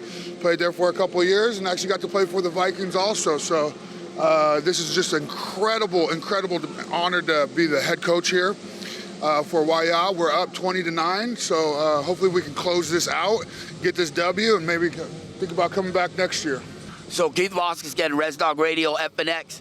So getting to coach young men that look like you, are like you, what is that connection, and how are you just feeling about that, Levi? I mean, a lot of it is representation. These kids, these young ones up in the stands right now, they're watching these ones, and they know that they can be that one, and then hopefully see these guys then go on to college and follow them. When I was younger in high school, I didn't see a lot of representation in the NFL.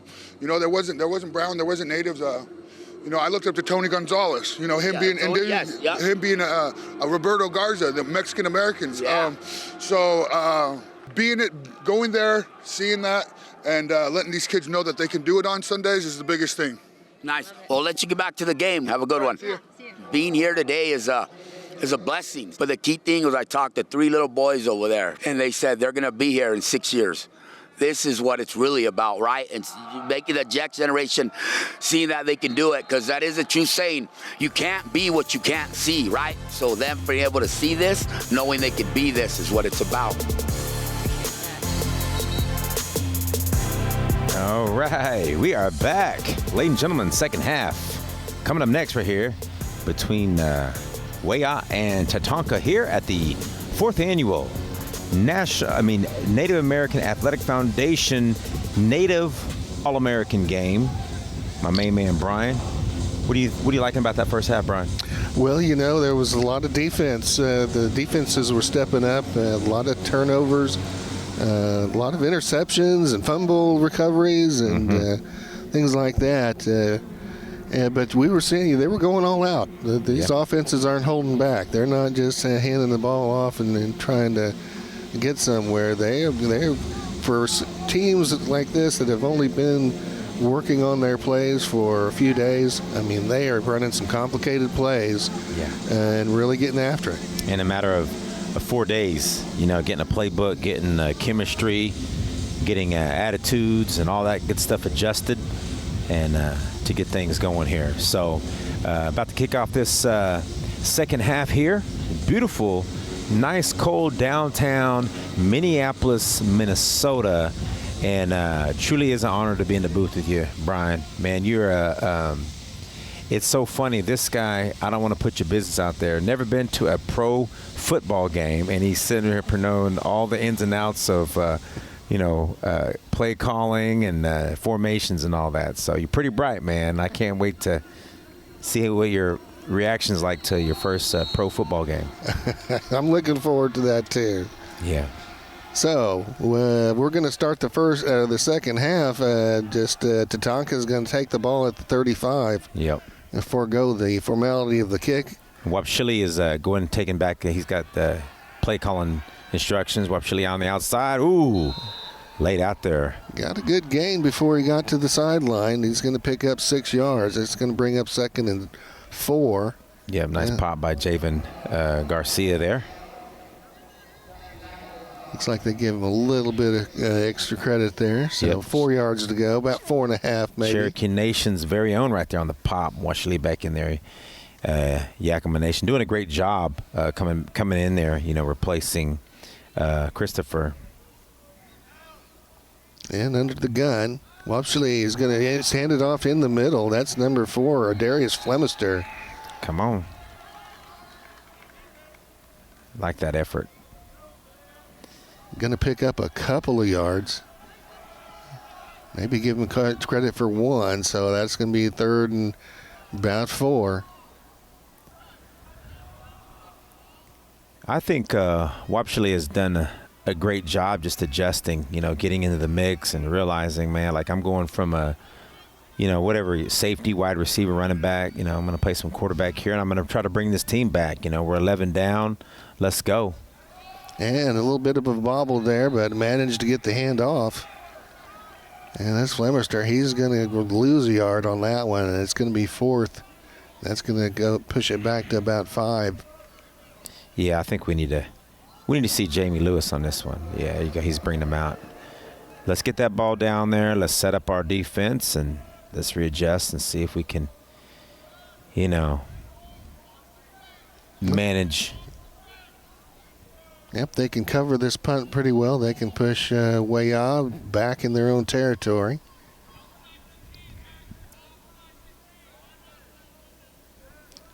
Yeah, we got number 11, Brady Wadena, back for the coverage.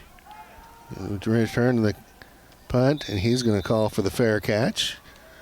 So that's going to set the Wolves up in business at their own 30 or to the 27. And they're going to mark it at the 28. I think they kind of gave him a yard there, but yeah, they'll be starting off on the 28, 1st and 10. Yeah. Well, here we go. It's a tough road for all these young men to get here. They had to fill in applications, but just to play an entire high school football season, throwing playoff games in there for for a lot of them. And then come here and, be demanded to execute still at their highest level, to get a scholarship or just to play their final game. And, lot of that going on and still fighting, scrapping. So, nothing is guaranteed until that horn goes off. Well, the first play from Devin Rock looked like he was in there on that one and helped out by number 44, Braxton Pruitt there, Cherokee Nation. Yeah, and Andre Johnson there on that sweep play. Mm-hmm. Picked up about 5. Yeah. And speaking of injuries, man, hat goes off to a young man there in crutches. I didn't get his name, dang it. But he was looked out. He's not able to play today, but he made the trip. And looks like Zachariah Raphael, also from Grand Traverse, sitting on the sideline, not suited up, outside, going over to number 8. Give Andre Johnson again. He's going to stay on his feet. Mm-hmm. Looked like he was going to get thrown for a loss, but he picked up 3 on that play. Yeah. Pretty good end, too. You see, on the defensive end, he had a lot of stops in that first half. So that's going to bring up 3rd and short now for Weah. Got to dig deep here. It's pretty special when you got someone like Nate Middleton on the sideline on a 3rd and 1 play. He's on the sideline, not in the game. That means he got some big boys on Weah, and he's going to be stopped right there. Matter of fact, I think he's going to lose some yards on that one. See if they gave him forward progress. They gave him 4th and 2. Good stop there. Big number 78 there. Deshaun Jackson, Fort Peck Tribe, all the way up in Montana. One of the biggest guys I've seen in 2025. So the Wolves are going to take a punt. They're not going to go for it on 4th down either. So we have a quick 3 and out on both sides to start off the second half. Looks like they're going to have to take a penalty there, delay of game. That'll push him back 5. Watch how sacred he Delay of game. White. 5-yard penalty. Repeat 4th down. He said that in a very humble way. Sounds like he's addressing the tribal council. No, man. Very humble way. Your Honor. Get over Lance. Boy, I hope he gets to listen to this. Him and his crew out there doing a great job. Clock running. We are just underway in the second half of the Native All-American game. Lewis with punt. Okay, I think. And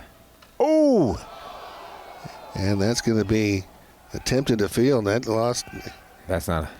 That was a big pop. That's got to be a penalty. And I don't see any. It looked like he really caught him and the helmet's gone. He really did. I mean, that was. I thought he got there before the ball got there. That was Tyler Wright, number 30, and he's still down. Let's see. He was coming in. He didn't get hit before he got the ball, but you have to, I believe you have to give him that 2 steps. I don't want to take anything from these referees, but there's got to be 2 steps there. But let's just hope he bounces back up and gets at it. This kid right here, again, he's a 4-time state champion at Big School there down in Oklahoma. And, man, they know what to do over Bixby. You get your cobwebs, get some you get rocked a little bit. Let's get some water in you and take some deep breaths. And if you're able to count to 10, that's how they do it in Oklahoma. You count to 10, you say ABCs, you know where you're at, and you'll be back out on that field before you know it. But well, he came off the field there under his own power and looked like he was able to not seeing too many stars, but I'm sure he was eager to get back out there. Yeah, well, that's what 4-time state champions do. So Tatanka coming back on offense. Scrambling there is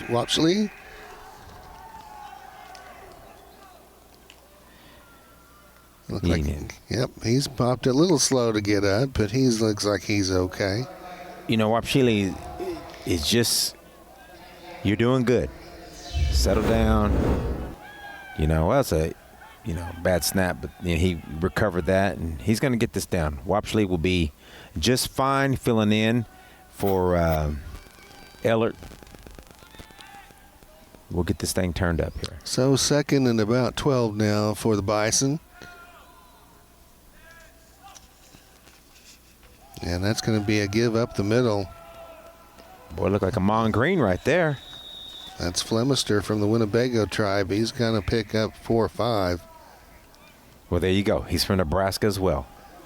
Because that's exactly how Amon Green ran. Just right up the middle, let people know. And so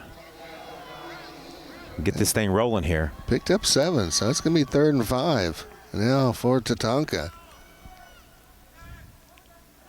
Under the gun. Going to give it to Flemister again. He's going to have some room. He's still on his feet. Up almost to midfield. He's going to have plenty for the first down. I don't want to keep bringing up his name, but I want to check that sideline. I wonder if Amon Green dressed up and got out there, because that's exactly how Amon did. He just went right up the middle every time. So, boy, he just turned a 3-yard gain into 9. So that's going to be 1st and 10 now, almost to midfield for Tatanka. Upright running, straight forward. And hard to bring down. We're going to go right back to it. This time Flemister again. It's going to get stuck there on the line. Well, not much doing on that one. Well, and you can see that, Amon Green wants to keep this thing rolling and flowing here, Wants to get some rhythm going with the young quarterback. Yeah, I think he's starting to settle in now. 2nd down. They got a short back. It's going to be a give to Flemister again. Ooh, nice pop there. Number 30 getting in there, waking him up. Haston Wooden Knife, Rosebud Sioux Tribe. Haston, good shot, man. So 3rd down situation, manageable, but about 6 or 7, maybe 6.5 to go for the first down. Yeah. Inside Waya territory. Keep it in rhythm. Whips Lee right there over across. Oh, almost picked off again by Nate Middleton right there. Yeah. Lower Brule, a wall over there. You can't throw over a wall like that. Yeah, he's looking for Simeon Shaw, Navajo receiver. And that's one of those things, kids say that was a timing issue. He's just not really on the same page. Oh, and he actually got a tip. Yeah, he would have been met there. You know, maybe that worked out. That was Middleton getting a hand on that. I didn't see that. Wapshile, he's dropping back. He's wanting to go long. There it is. And there's going to be a pass interference call. Yeah, and number 1 don't even know that, man. Uriah. Oh, no, I apologize. Talon Simpson, Creek Nation, doesn't even realize that he got a pass interference thrown against him. So we're going to square all that out. Man, ladies and gentlemen, we have my main man, Mike Stopp. He stopped by to see us. Pass interference. White, number 32. Automatic first down. Okay. Well, anyway, we got Mike Stopp here with us, our founder, one of our co-founders here for the Native American Athletic Foundation. Mike, thank you for stopping in. How do you feel about today, man? What's going through your head today? Man, it's been a long process getting ready for today, and had the boys here since Wednesday. It's been an action-packed weekend. Happy to be here. The boys are playing hard. I think this is the best year of talent we've seen. It keeps getting better every year, and I know Derek Fine said that, and he's a big part of the reason for it. Word's getting around. We're seeing a higher caliber of player. Derek does a good job of getting out there and recruiting and then going through the film and picking the best of the best. One of the challenges with that is these guys like to hit, and they're competitors, and we lost a couple players at halftime from injuries. One of them, which was that rough hit with Christopher Ellert, number 8. which is unfortunate. It's unfortunate. You work so hard to get here, and then you don't have the opportunity to finish the game. Right. Well, Coach, Mike, what was the vision behind this? This is year number 4. You put in a lot of work. I mean, this is your love job, right? 4 years now? Is that what we've been going with the? It's about, I think the conversation started in 2020. We had the first game here at Vikings Stadium at US Bank in 2021, and then copied the same kind of concept with the Atlanta Braves in the baseball world in June. The baseball has been going consistently, and we had some changes in the football world trying to get us to where we are, but I think we're in a really good spot now. Tonka, 5-yard penalty. Getting the kids where they need to be and putting the process together. We've got a lot of great partners. And the idea, of course, is to get eyes on these naturally talented Indian boys and girls. We're working in female flag football now and looking for other ways to engage there. But, in Indian country, they just don't, the recruiting world has changed so much that our kids just aren't being seen. But they have the natural talent.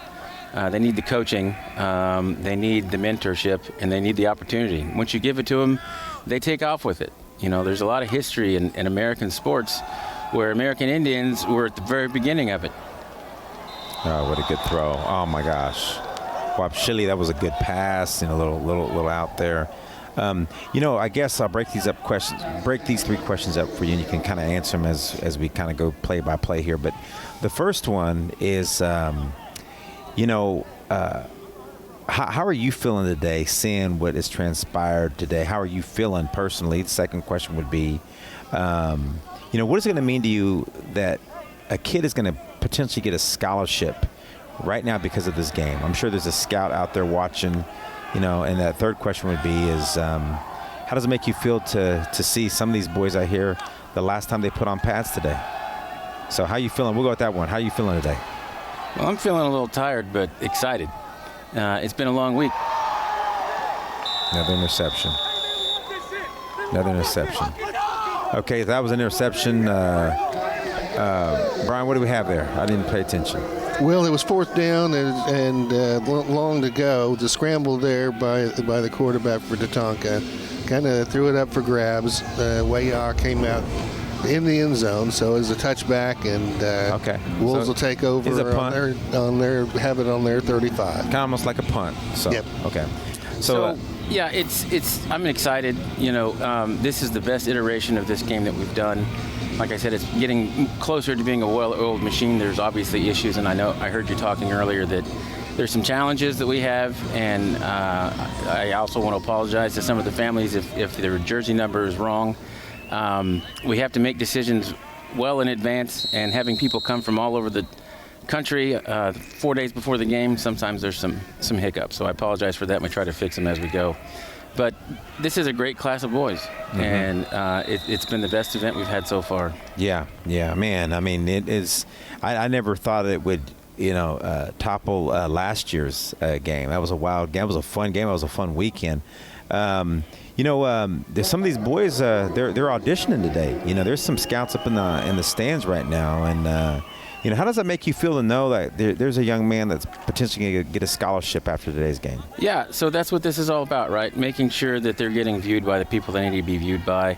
We've had some great partners come along. We've already sent out their original film to a number of different colleges that are starting to reach out to us. And then they're going to get this video today and film the highlights of this game and see what they did to perform here. And on top of that, the coaches know what kind of program we put them through while they're here. Yeah, Talon Hooper, right?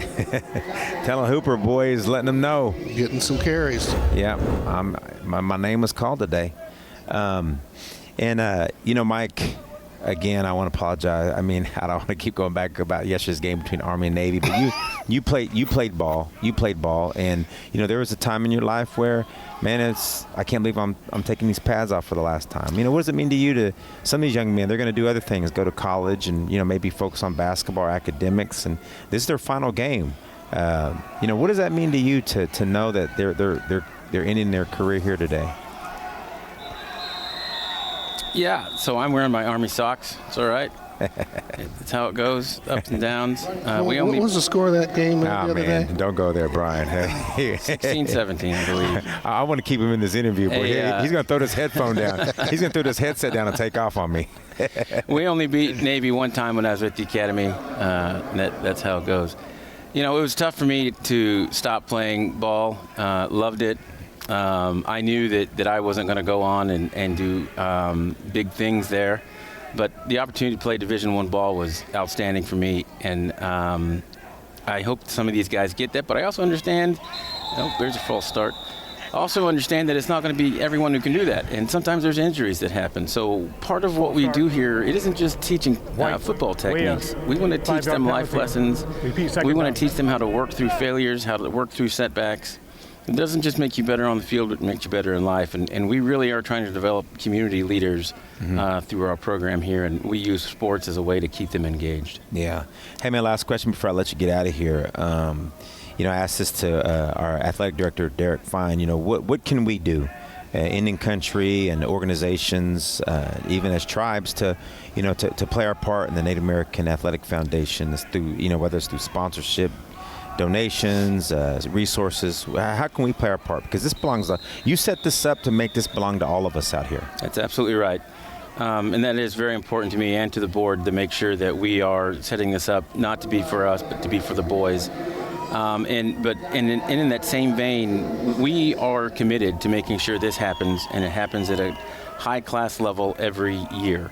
This isn't going to be a fly-by-night operation. We have great partners in the NFL, great partners in the Vikings when we're here, and great partners in the Atlanta Braves, and we're continuing to grow those partnerships with former coaches, former NFL players, tribes across the country, companies across the country. And building, an alumni association with our former players, and we want to continue doing that. We're not going anywhere, and I know that Derek Fine iterated that earlier. I think it's important that our parents and our sponsors and the community know that we're going to be here. So what we need from you is to get the word out, and we are going to start expanding our programs, but more than that, we just want to make sure that we're getting the best and the brightest and the most talented kids out here, and letting our coaches really feed into them, let our speakers feed into them, and make Indian country better. Yeah. Hey, speaking of parents, yesterday you did a workshop with the parents. What was the purpose of that? That was a good idea. So there's a lot of questions out there. There's recruiting resources, things like that in some bigger schools, parents get that kind of stuff, and they can pay for it. And they can go to camps and things like that where they pay for their kids to be there. They're going to get some of that teaching. Well, we thought, we got to make sure that our parents are getting those same things. What are they doing right for recruiting? What are they doing wrong? And how can we be helpful to them? And, parents, they're out there. They want to do their best. They work real hard at making sure their kids are successful, making sacrifices, as our speaker shared last night. And we just want to make sure that their efforts and how they're showing love to their boys is really paying off. Man, that banquet last night was a good one. That was fun last night. What did you enjoy about the banquet last night? Well, I liked every part of it but the MC, quite frankly.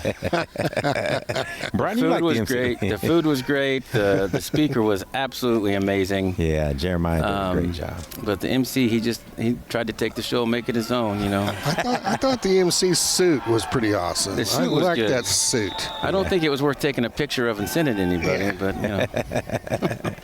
Well, Michael Stott, man, we do appreciate you. Proud member of the Cherokee Nation. Our visionary, our leader at the Native American Athletic Foundation. Thank you so much for this past 4 days. I think you added a day. They came in on Wednesday. Let me say one thing. Ahead. We didn't actually add a day. What we did was we started a partnership with a new program called Success Beyond Game Day. Okay. That is exactly like what we were talking about. What if this is your last time to suit up? What are you going to do next? If you've identified yourself as a football player all through high school and even through college, that's a hard identity to break. Mm-hmm. And so we work with Sammy Card, who runs the Success Beyond Game Day program. She started engaging with these kids 6 weeks ago. They did weekly meetings. They did a battery of tests to understand them and to talk through some of those techniques and helpful skills to be successful once you take off the uniform. Here we are, third quarter. Or fourth quarter rather. And so that has been an absolutely fabulous partnership. Fabulous partnership. We're going to keep going with everything in the baseball and the football world with that. It helped the kids engage with each other. They're much closer. They've already talked to each other a number of times when they get here Wednesday, and it just makes the weekend go that much better. We get over that first kind of initial feeling of, who are all these strangers around me, that they know each other when they get there now. It's just been fantastic.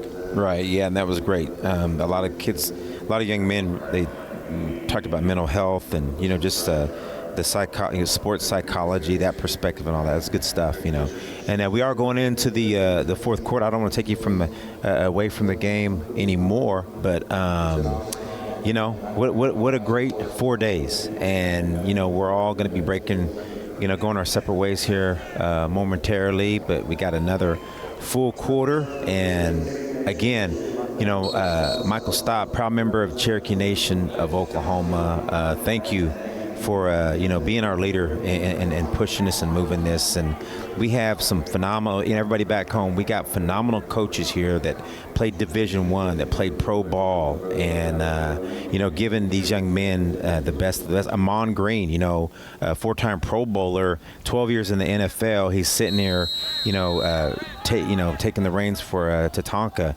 Levi Horn, with the Chicago Bears, over there. And if he wins, he's going to be all about bragging rights, man. He's going to let Amon know. And not quiet about it. And not quiet about it at all, just like Michael Stopp. So thank you for stopping by, boss. Yeah, one last thing is, our speaker last night, Jeremiah Brown, already wants to coach. I mean, people really? are seeing what these kids can do. They want to come out and be a part of it.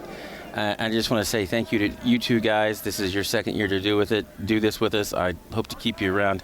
It is very important to us that obviously we get the information right about our kids, and you guys are so conscientious about making sure you're talking about the talent on the field and making sure you tell a bit of background about each of them. So I appreciate you taking that time, and thank you for taking time from me. Well, I appreciate this guy right here, Brian, makes it so easy, so it's good stuff. But you know what? Before you get out here next year, let's do this. Brian, I think we should do this. Next year, we'll have Jeremiah Brown on one side coaching, and let's just throw Mike Stopp on the other side. He could be a head coach.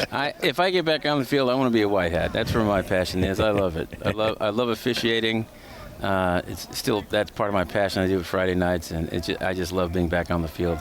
I don't have the background to be a coach, but I have no doubt that Jeremiah Brown would whoop me. So we're good. Thanks, guys. All right.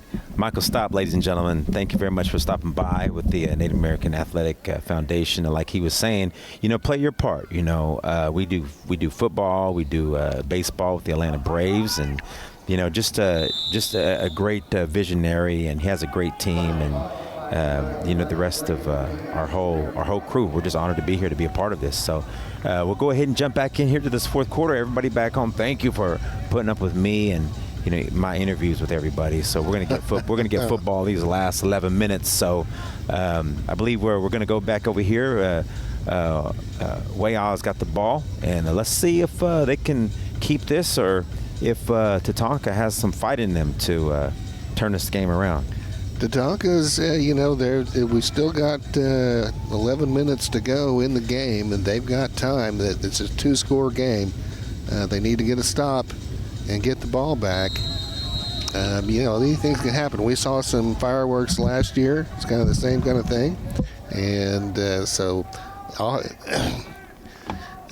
needing to stop now, so Waya again with the ball. They still have Trajan Weaver calling the signals. Single back set. Weaver rolling a little bit to his right, looking for his brother, and had him in his sights, but could not come down with the ball. It's going to be incomplete, and that's going to bring up a 2nd down and 10 for the Wolves, and that stops the clock. 11 minutes and 11 seconds remaining in the game. Waya looking to ice this game down. One more score might put it out of reach. And the Bison needing to stop, get the ball back. 2nd and 10 for the Wolves. That's going to be a quick hitter inside. Not much happening. Tatanka defense bowing up, putting up the brick wall. Yeah, but still, a gain of about maybe 3 yards out of that deal. So it's going to be 3rd and long. Yeah. For the Wolves. Well, they're going to have to, they're going to have to decide right here, because I just feel like Tatanka's going to start playing with a sense of urgency, but also being patient about it. I think you just got to manage this ball now here, and middle tent, a lone setback with Weaver. And it looks like we're going to have a timeout on the field. Somebody wants to talk it over. Mm-hmm. And it's a timeout. It is the Wolves that want to make sure they know what's going on. Well, Levi Horn's getting on to somebody out there. Levi had a bone to pick with somebody. Mm-hmm. Well, you're big enough to go out there and talk to them big boys like that, but, good stuff. Native American Athletic Foundation. Everybody, if you listen back home, and we thank FNX and I guess CCX, not I guess. Thank you, CCX. Thank you, FNX, your partnership to get this everywhere out there for everybody to listen, everybody back home. Thank you for tuning in. I wish you were here with us. What an unbelievable experience when we walked in this morning and just got we showed up right on the 50-yard line from the parking lot, Yeah, this place is great. Yeah. Big shout out to the Minnesota Vikings. They're in Dallas, Texas tonight. Bittersweet. Yeah, a bit of a down year for the Vikings. Looking to play spoiler. The Cowboys need to win out if they want to make the playoffs. Mm-hmm. So the Vikings get some satisfaction out of their season. Yeah. By spoiling it for others. And there's going to be a little trickeration. Oh, my gosh, that would have been nice. That ball's almost intercepted, and there's going to be I don't know what that call's going to be. Somebody interfered with somebody else. Simeon Shaw is going to be flagged on that one. But, boy, again, Tyler Wright was almost there. I mean, if he would have picked it off, I think it would have came back anyway. But the only other thing I could think of is a push-off. But we'll see what Lance and company have to say here. But little breaks like that, I just and nobody's moving much either way. There's no indication yet from the officials. Mm-hmm. There was a couple of guys just tussling with each other, so it could go either way. Pass interference. Yeah, that's going to be a call 15, on the defense. 15-yard penalty, first down. It's going to be a first down for Waya. Yeah, Simeon Shaw was caught on that one. I think they were fighting for the ball, but let's see. It's kind of little delay on that halfback pass. Yeah, that was a pretty good shot there. Yeah. And get it in. Get that shot in. So that's going to be a fresh set of downs now for Waya. Still with Middleton, the lone setback, along with Trajan Weaver. 3 wideouts left. Weaver drifting over to the left. He's got his receiver. That's number 89, Mason Bentley from the Choctaw Nation. Nice dump over there. Good pass. Good gainer. Picked up 8 yards. It's going to be 2nd and 2 now. Boy, that's a big boy. And Mason Bentley hit that track, hit that weight room. One thing is cardio and endurance, man. Parents out there listening, I'm telling you something. Cardio. You don't have to do just cardio, but man, you get these boys to run, Yeah, looking for another timeout. So they want to talk this one over and be careful about it. We'll get a chance and try to, we've mentioned the names of some of the principal players here, but we've got some guys that haven't had a chance to mention. But we have number 1, Talon Simpson from the Creek Nation. Number 2, Jared Velasquez from the Pueblo of San Felipe. Zaxton Carshall, number 3 from the Choctaw Nation of Oklahoma. Number 4, Pierce Caton, Northern Cheyenne. Now these are Waya guys. Okay. Number 5, Alan Kane from the Hoopa Tribe. We talked about Jamie Lewis, number 6. Number 7 is Walter Morton from the Hoopa Valley tribe. Hoopa Valley, where you at, Hoopa? I took some pictures of them yesterday. We've heard from 8, Andre Johnson from the Prairie Band Potawatomi. Number 9 is Corbin Carwell from the Beaver First Nation.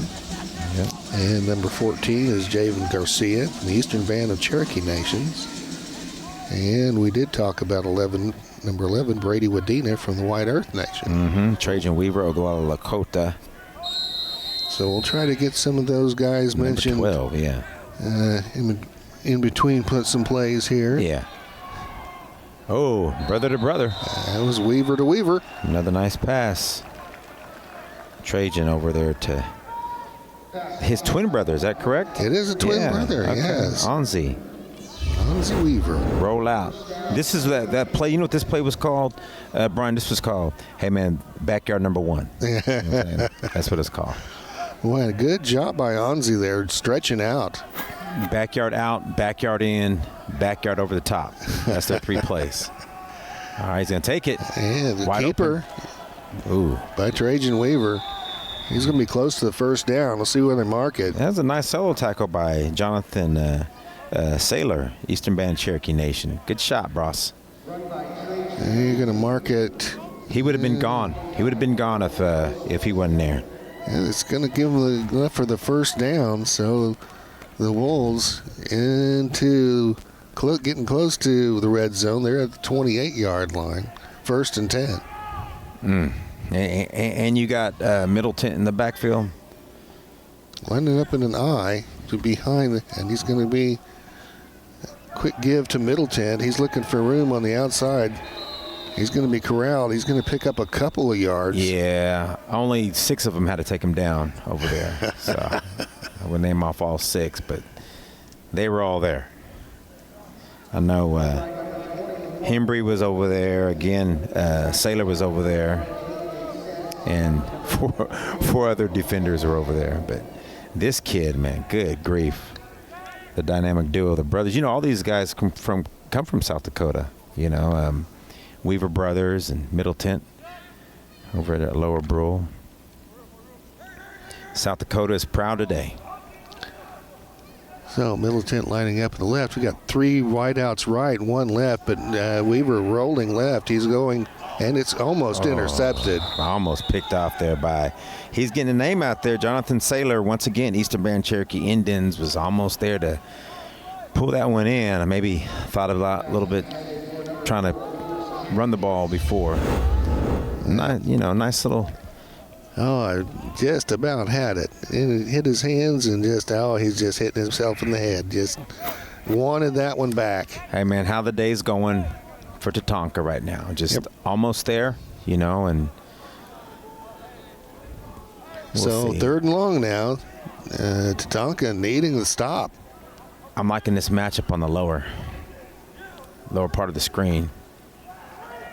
And that's going to be a quick hit out on the right side, still on his feet, close to the first down. It's like a basketball move. That's number 9, Corbin Carwell from the Beaver Nation, Beaver First Nation. There you go. Welcome. And they're going to go ahead. I guess they're going to go on 4th down. They're deep in Tatanka territory. Oh, of course they're going for it. Trying to nail this one down.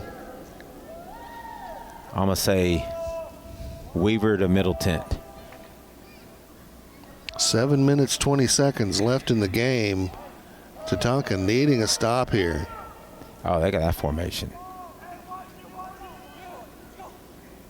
And that's going to be a keeper by Trajan Weaver. Easy.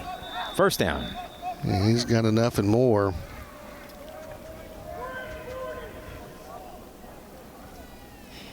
Yeah, well, clock's ticking, but we're just going to have to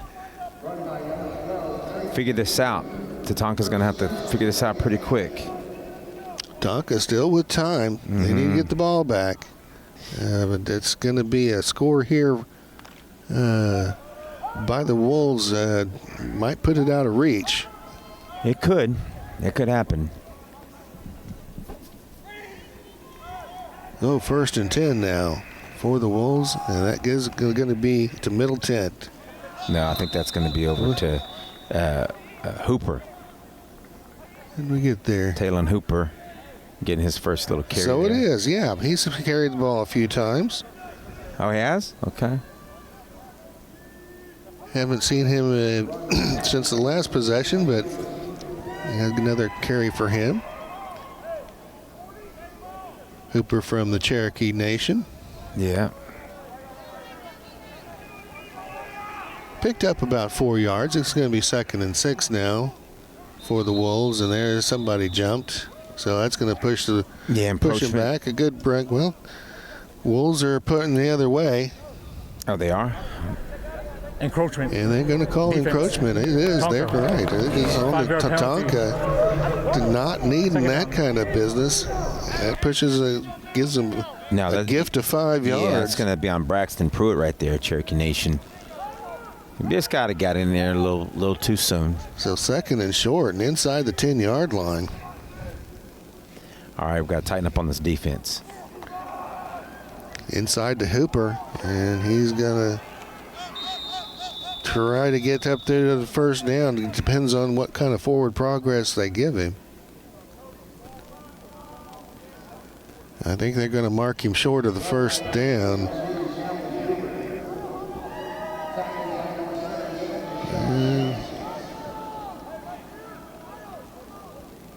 I don't know. If he didn't make it, he's not short by much. That looks like it's right there at 12, but I guess they need to get past the 12.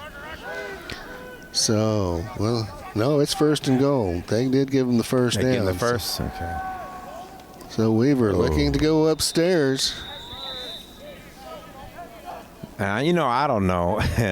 I may get in trouble, but boy, I cannot see how we got a Mon Green, 11-year vet with the Seahawks, the Packers, and I believe the Texans. You got a Mason Fine over there on the same sideline, and they produced 9 points today, man.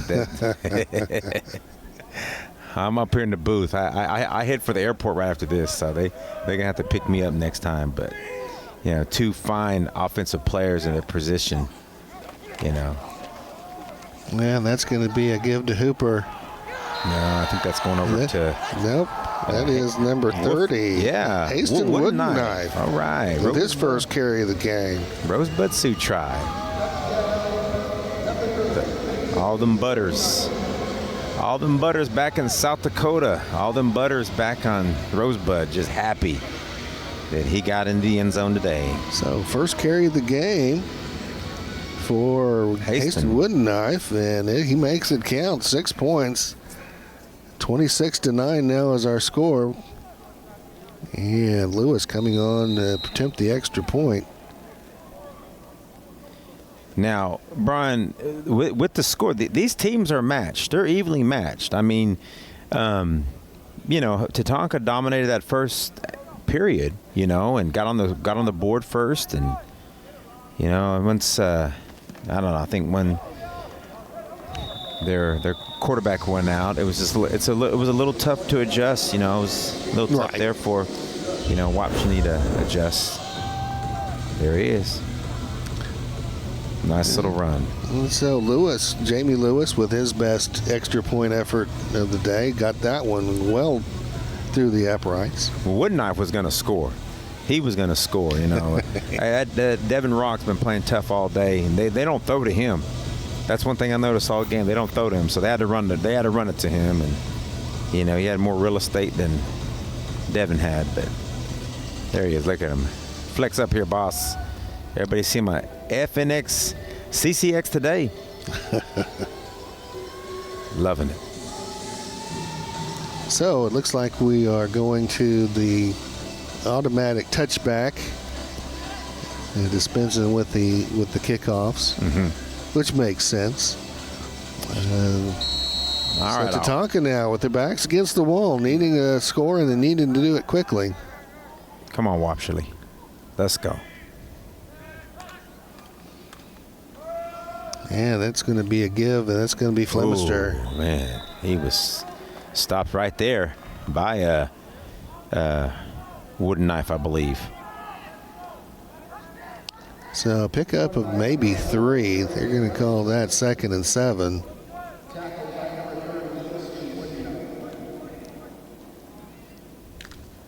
Boy, these coaches do such a great job with these athletes, man. I mean, the way they motivate them and, just keep them lifted. And Well, and it's the way they get these guys organized. It's going to be, we're going down the field, and it's complete. Yeah, wow. Number 10 for the Tatanka. Yeah. Number 10, Benjamin Daniels. Cherokee. Goes out there and it comes under it. That's exactly what Tatanka needs. Collinsville, Oklahoma. Right there, and he was right down there with Bixby, with the Bixby Spartan and the Collinsville Cardinal, Oklahoma. Look at that. That's an Oklahoma play right there. You get it. Now you get it. One of us is going to get it. So first down inside the 30. Looking again, and Wapshile. Oh, still on his feet, but brought down. Tried to get away. Nice wrap up. That finally ended up with Miko Arisa. And Muskogee Nation out of Oklahoma. Nice wrap up. It looked like Daniel Connor Jr. was right there with him. Yeah, he's trying to find. There's Daniel Connor Jr. He got his hands on him, but slowed him down just enough. Yeah, gave his buddy a chance. Textbook strip football right there.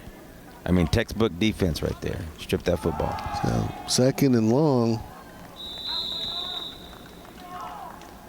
I'm thinking. Let's see where that went. Was that Noah Dry? It was. All right, getting the ball for the first time today. Choctaw Nation of Oklahoma. He's out there. So 3rd down now. About 8 to go. Picked up a few. We got to go, guys. We got to go. Getting close to 3 minutes to go in the game. Wapshali's short. Oh, hey. Looking for Dry on a short screenplay, but that wasn't going to go anywhere if he'd caught it. So 4th down now. Bison with their backs against the wall. 3 minutes, just under 3 minutes to go. We got to go here.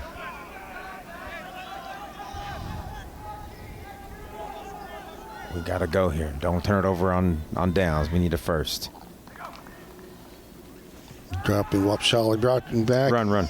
Can't find anybody. There it is. He's got his receiver. There's that guy. Number 30, Tyler Wright. The Bixby Spartan. Your keeping Tatanka alive for the moment. Yeah.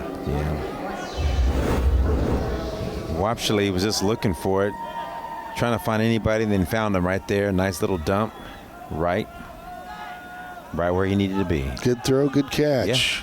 Yep. Oh, athletic, man. Very athletic. So 1st and 10 now. And that's going to be a quick hitter out to the right. Oh, he got in. He's in. Number 10, Benjamin Daniels. Collinsville, Oklahoma. Your Collinsville Cardinal. I know you're feeling good about that one. Wow. Little town just 15 minutes north of Tulsa, Oklahoma. The Collinsville Cardinal right there with his first touchdown of the day. So 27-15 now is our score, and we'll see if they go for 2. Might as well at this point in the game. Going back to our coaches, like I was saying, after Daniels scored, him and his coach had a little celebration going on. That's what it's about. Yeah, we want to play and we want to win, but, these relationships are going to be going our separate ways here in a moment of minutes, So they're going to take this 4 days, and they're going to remember this for the rest of their life. Oh, yeah. Yeah. False start. Tonka. 5-yard penalty. So a little bit of penalty. Yeah. On the extra point, it called for a false start, pushing back a little bit. Yeah, I don't know if I saw that, but it's okay. I don't know.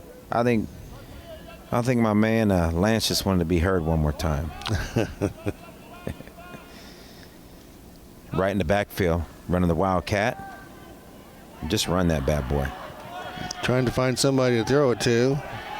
And dance around a little bit. And he's going to do all that. There it is. And he's got a man in the end zone. He can't come down with it. And he was lit up. Almost had it. But it looks like they were going to call a hold. It's going to be a clip. Or, block in the back. We'll see what the indication is. But I think number 7. Pushing back. Tonka. Clip. That penalty to be declined. First down way up. But I'm pretty sure, I'm not sure, but I'm pretty sure that number 7 lit up that receiver out there, was going to break it up anyway. Yeah. Yep. This is earlier over there to this Daniels. Is the touchdown, yep. Push through. That's good job there, young man. Good job there. Yeah, let me see if I can get some other young men in. Number 31, Axel Thurman from the Choctaw Nation. What's up, big boss? There's 2 boys right there from Oklahoma. Okay, go ahead. What do you got there? Brian? And number 10, Devin Foster from the Cachiti Pueblo. We talked about Talon Hooper. 51, Damian Hawley from the Cherokee Nation. 52, Colden Hale from Hidatsa. Yeah. 56, Kingston Hamlin from Northwestern Band of the Shoshone Nation. Okay. 63 is Jaden Tramper, Eastern Band of Cherokee Nations. 69, Landon Batiste of Alabama Coshada. Number 72, Richard Kuhn. Hawaii. I guess he gets the prize for the longest distance travel. Give it to him, yeah. Hawaiian Registry, good. Looks like we got a stop of play there. Number 7, Chris Vaomu, Northern Arapaho. Northern Arap. And Wind River. Okay, and I think we got the other guys in. Miko Arizona, got Muskogee Creek Nation. Right. Daniel Connors. For Tatanka, Kiwanabe. We have Uriah Chang from the Hoopa Valley Tribe. Number 2, Jesse Morales with the San Pasquale Band of Indian. Number 3, Tajan Dixon, the Mississippi Band of Choctaw Indians. We talked about, I think we mentioned number 5, Trevian Guthrie, is a Cherokee. Yeah. Jonathan Saylor, we called him. I think of Trenton Rose, Fallon Paiute, Shoshone Tribe. We didn't call him today. Nope. Christopher Ellard was our young man that took the shot and had his day come to an early end. Yeah. Number 10, Benjamin Daniels, I think we called him. Julian Sen, that's Turtle Mountain Band of Chippewa. And Devin Rock, we called him quite a few times. Yeah, Pocogan. And Simeon Shaw, number 14, the Navajo. And number 21, Yash Vasquez from the San Pasquale Band of Indians. Mm-hmm. Number 22 is Lyle. Well, that's the young man that came in to play quarterback. Yeah. So we'll see if we can get the rest of the roster mentioned before we have to sign off. Yeah. So Waya looking to run the clock out. Let's make this a ball game. I don't know how many timeouts we got. Yeah, we got 2 timeouts over here. Hey, I know somebody just texted me and said, "How come you keep saying we?" Meaning Tatanka, because, man, I always cheer for the underdog. I always cheer for the team who's not winning right now. So if they took the lead, I'd be cheering for, Waya. So cheering for both. So the Wolves now, under 2 minutes to go. 2nd and 8.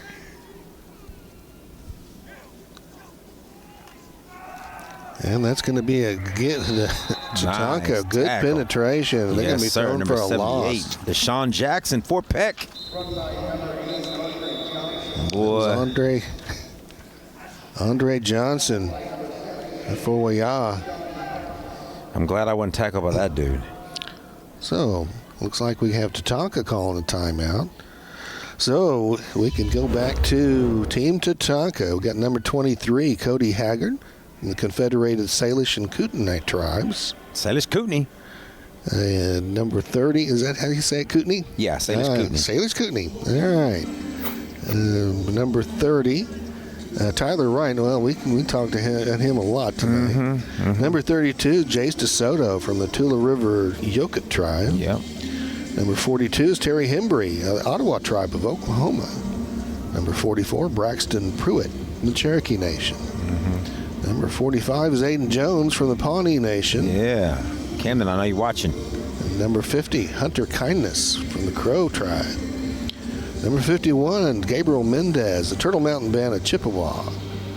Number 52 is Elijah Lugo from the Hoopah tribe. Number 4 is Elisha Gachi, Leech Lake Band of Ojibwe.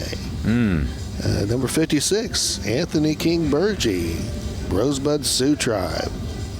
Number 63, Samuel Johnson, the Cherokee Nation. Number 66 is Caleb Holm, Chickahominy tribe, Eastern Division. Out there in East 69, Coast. David Claremont, Ho-Chunk. Ho-Chunk Nation. And we got Deshaun Jackson, Fort Peck tribe. Lawrence Bowstring, Leech Lake Band of Ojibwe. Oh. Please, I need a turnover. Tatanka says they have it. Looks like a fumble, and they got a hold of it. Yeah, and it looks like. Who was that last one we have there? Very last one, number 89, Zachariah Raphael from the Grand Traverse Band of Ottawa and Chippewa Indians. No, let's watch this, okay? Yep, in the air, but before it went forward. I don't know if they do that in high school ball, but there you go, our ball. Looks like 23, Cody Haggard came around the back there and knocked that ball loose.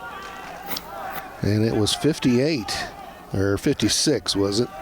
Anthony King Burgee, was that who came up with that ball? Or? I believe so. Listen, I need a touchdown pass, and I don't think they can do an onside kick, can they? I think they were foregone the onsides. Man, just let them do it. This is a close game. Maybe it's. Oh my! He's disappeared. That was some penetration. And we got a flag on the play. I'm not sure what's going on there. Well, the coaches are happy over here on Tatanka, so maybe we have a. I think we're kind of holding there. If not a face mask, but I'm more likely a hold. Illegal forward pass. Oh, okay. Well. Tonka lost it down. Second down. I wasn't right one bit. I'm thinking it was a hold. I'm thinking it was a face mask. We'll see what the replay shows. And hey, give him some love though, man. Just let him run that ball. He probably never got to run. Number 51. What's his 51? Gabriel Mendez was a lineman. He had the desperation. He just tossed it forward to the lineman, and you can't do that. So that's what that penalty was about. So, and he picked it off. That's going to be the ball game right there. And he may take it back. Okay. And, 51, Melendez brought him down. Big shout out to him. Gabriel Mendez on the stop there. Turtle Mountain Band of Chippewa. Hey, man, way to go out, boss. You got a illegal pass, but you still got about 5 yards from that, and then you track down the interception. So, we're on the highlight reel like you wanted to, but you still got your working today right here. A little dump pass over there gets picked off. Nice pick by. That was number 22, Moji Walking Now watch Stick. my man Gabriel right here. You know what? Boom. You know what? I may have got an illegal pass, and I may hit you out of bounds, but gosh dang it, I'm going to be on TV. Well, Brian, it was an honor to call a game with you again. This was fun. Yeah. This is a good game, and this is just a great institution. The whole effort by all of these volunteers. Just all worth it. And I appreciate you, man. You make my job so easy. And thank you for letting me interview all my friends and being nice about it, Very thankful that both the vice chairwoman for the Shakopee Metawakanton Sioux community can stop by, as well as Ashley Cornforth, the secretary and treasurer. Also, the new representative for the National Congress of American Indian. They stop by with IndigiFit kids, and I want to thank Derek, fine for stopping through and. Unsportsmanlike conduct. White, number 72. 15-yard penalty. Still first down. A little extracurricular activity there. Kind of. Oh my goodness! We got him a little push. Hey, that's my ball. Get away. He's mad because he wanted that pass. That's right. He wasn't mad at the defender. He was just mad that I dropped that. That's what that was all about. Yeah. He didn't even hit him that hard. He was just frustrated. No. But it was good to have a Derek Fine up here and also Mike Stopp for stopping by. Good stuff. I like picking on Mike Stopp, but I do it whenever he's not around. And in front of him. And so winding down here, we got 47 seconds left in the ball game. Nice. Time enough for a couple more plays. Boy, I like that number 6. He's that Eastern Band and Cherokee Indian, man. Jonathan Saylor.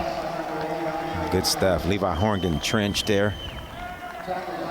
And you know what? That reminds me, our officials for this ball game are our coaches. Oh, yeah. I don't know if we mentioned the coaches. For Tatanka, we had Amon Green, Mason Fine. Look at that. Look at Levi Horn getting that ice. I think they ran the ball over there just for that, just so you can get him on camera. Levi getting the bat. Yeah. You know, Northern Cheyenne right here, NFL, Chicago Bears. He's got a good coaching staff over there. What do we got over there in his coaching staff? And Tony Daniels for Tonka, Damon Evans, Taylor Hodge, and Ernest Briggs. And for Waya, parent winners, we have Levi Horn, the head coach, and his assistants, Caleb Harris, Eric Kirkpatrick, Kaya Smith, Chase Johnson, Esley Thornton, and Todd Carwell. Mm-hmm. And our officiating, I want to thank our officiating crew, also volunteers. Referee was Lance Blackhorn. Umpire was Clayton Harrington. The line judge, Jackie Duncan. Head linesman, Tom Osborne. Back judge, Nick Hernandez. Side judge, Tori Snell. And field judge, Rebecca LeClaire. Mm-hmm. Well, thank you. Great job by those folks today. And my main man, Brian, doing play-by-play up here, man. He got all these names down, got them all dang accurate.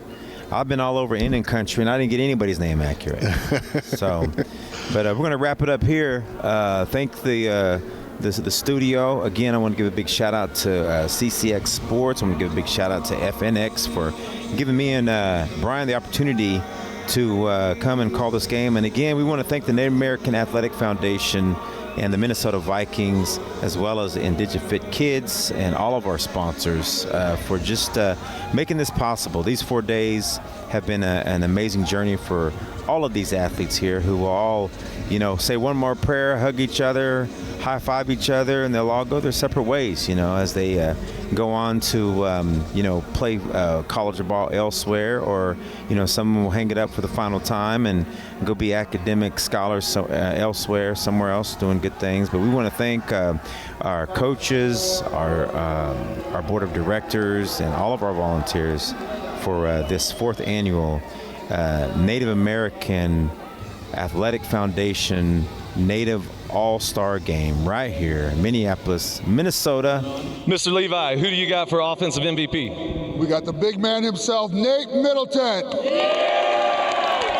Congratulations. We enjoyed watching your game from the sidelines. All Indigenous folks, like both in the stands, on the field. What is this experience? Like, what's going on in your head when you're also thinking, yeah, we're playing in an NFL stadium? It's like it's still mind-blowing to me. I'm so proud of myself for coming here and getting to do all this. And the game I had this whole weekend, like going to bed, coach was telling us, dream of the plays you're gonna make this weekend. Dream of the plays you're gonna make on this field. So that's all I was doing this whole weekend. Every time I was going to sleep, I'm proud of myself. And we saw that live on the FNX stream. So you have people watching from all over the U.S. What does this game signify for you, and what does it look like for your football career moving forward? For me, it signifies power. When in the game you see I run with power, I tackle with power, I just like power, it's pride and stuff, And then for the future, I'm not done yet. I'm gonna go to college, I'm gonna get my education, and hopefully I can make it to the next level. Ooh, I love it. You guys came in strong for the first half, finished out beautiful.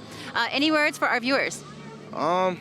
Just keep believing in yourself. Don't ever stop believing in yourself. No dream's too big. I like it. Thank you. Yep, thank you. And we have a special guest today. His auntie. Yeah. My name is Michelle Curley. I'm Navajo, from Arizona. Hey, we're not cousins, but we're from the same from the same res. It's cool.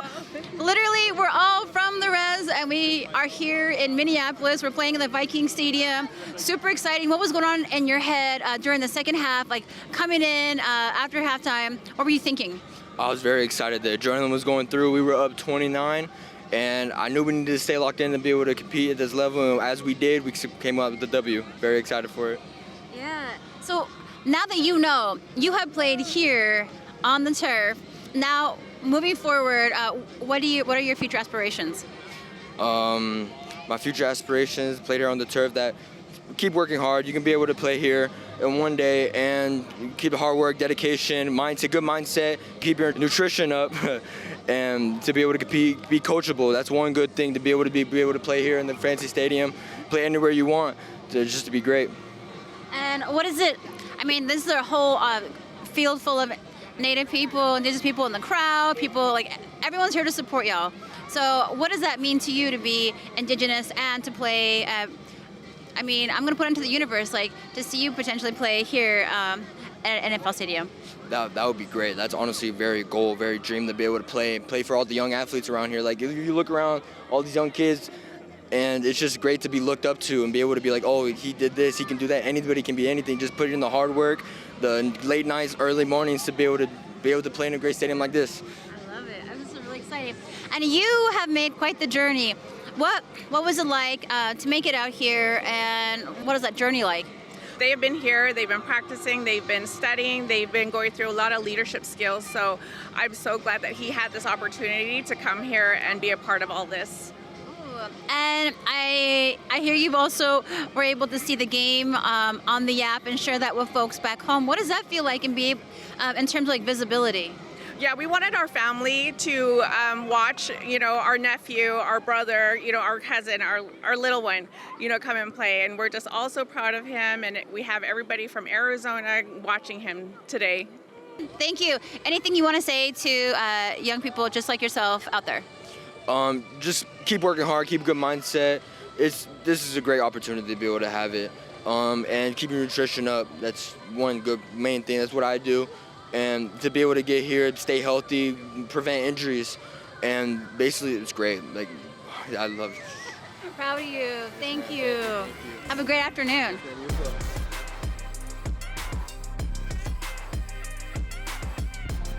What a game. What was going on in your head during the last minute? I just had to lead these boys, tell them my whole line, keep pushing and keep leading these boys. So talk to us about your quarterback journey. How long have you been playing? Talk about the love of football. I've been playing quarterback since I was little. My dad here. Hey, come here, Dad. Come here, Dad. Come here, Dad. This has really just been my, all props to this guy right here. He's really, been my QB trainer since I was little. Going to Elite 11, have the opportunity to go ball overseas. It's all thanks to him. I mean, these opportunities, we have amazing athletes back home, but not everybody has opportunity. And here you are. Tell us where we're at. Hey, we're in Minnesota Vikings Stadium. You see it. Come on, let's go. And I noticed you got a cool N7 on your jersey. I mean, you have a lot of people that love and support you. What does that feel like to be like an Indigenous person who has such a huge opportunity? It's amazing, all the support, coming back home, even from my teammates, all the support, it's greatly appreciated. Yeah. What were your thoughts when you came out in the field today? I was nervous, but I was excited to go ball. I have my brother on my team, so we have that brother connection. So I was excited to go ball. What are some tips for how you throw such an amazing spiral? Hey, really, you just gotta perfect the flick of the wrist. That's all it is. That's what my dad said. Flick of the wrist. That's all it is. I dig that. What's on the horizon for you? I got a couple college offers right now. I'm just looking to see who else offers me. So I'm excited for the future of college football. And chat with us, who were some of the people that were in the stands today? Like, we did have a lot of family support, a lot of community support, but also who were some other individuals that were watching that we saw chatting with you? My unchi, you know, she's without my grandma, you know, I wouldn't be here. So that was really one of my main supporters. I really wanted to bring this dub home, not just for the tribe, but for my grandma. You make everybody proud. I appreciate it. Any words for our audience? For any small Native kids out there watching, just know you can do it. You can be here too. So just keep pushing, keep believing in yourself, and you can do it.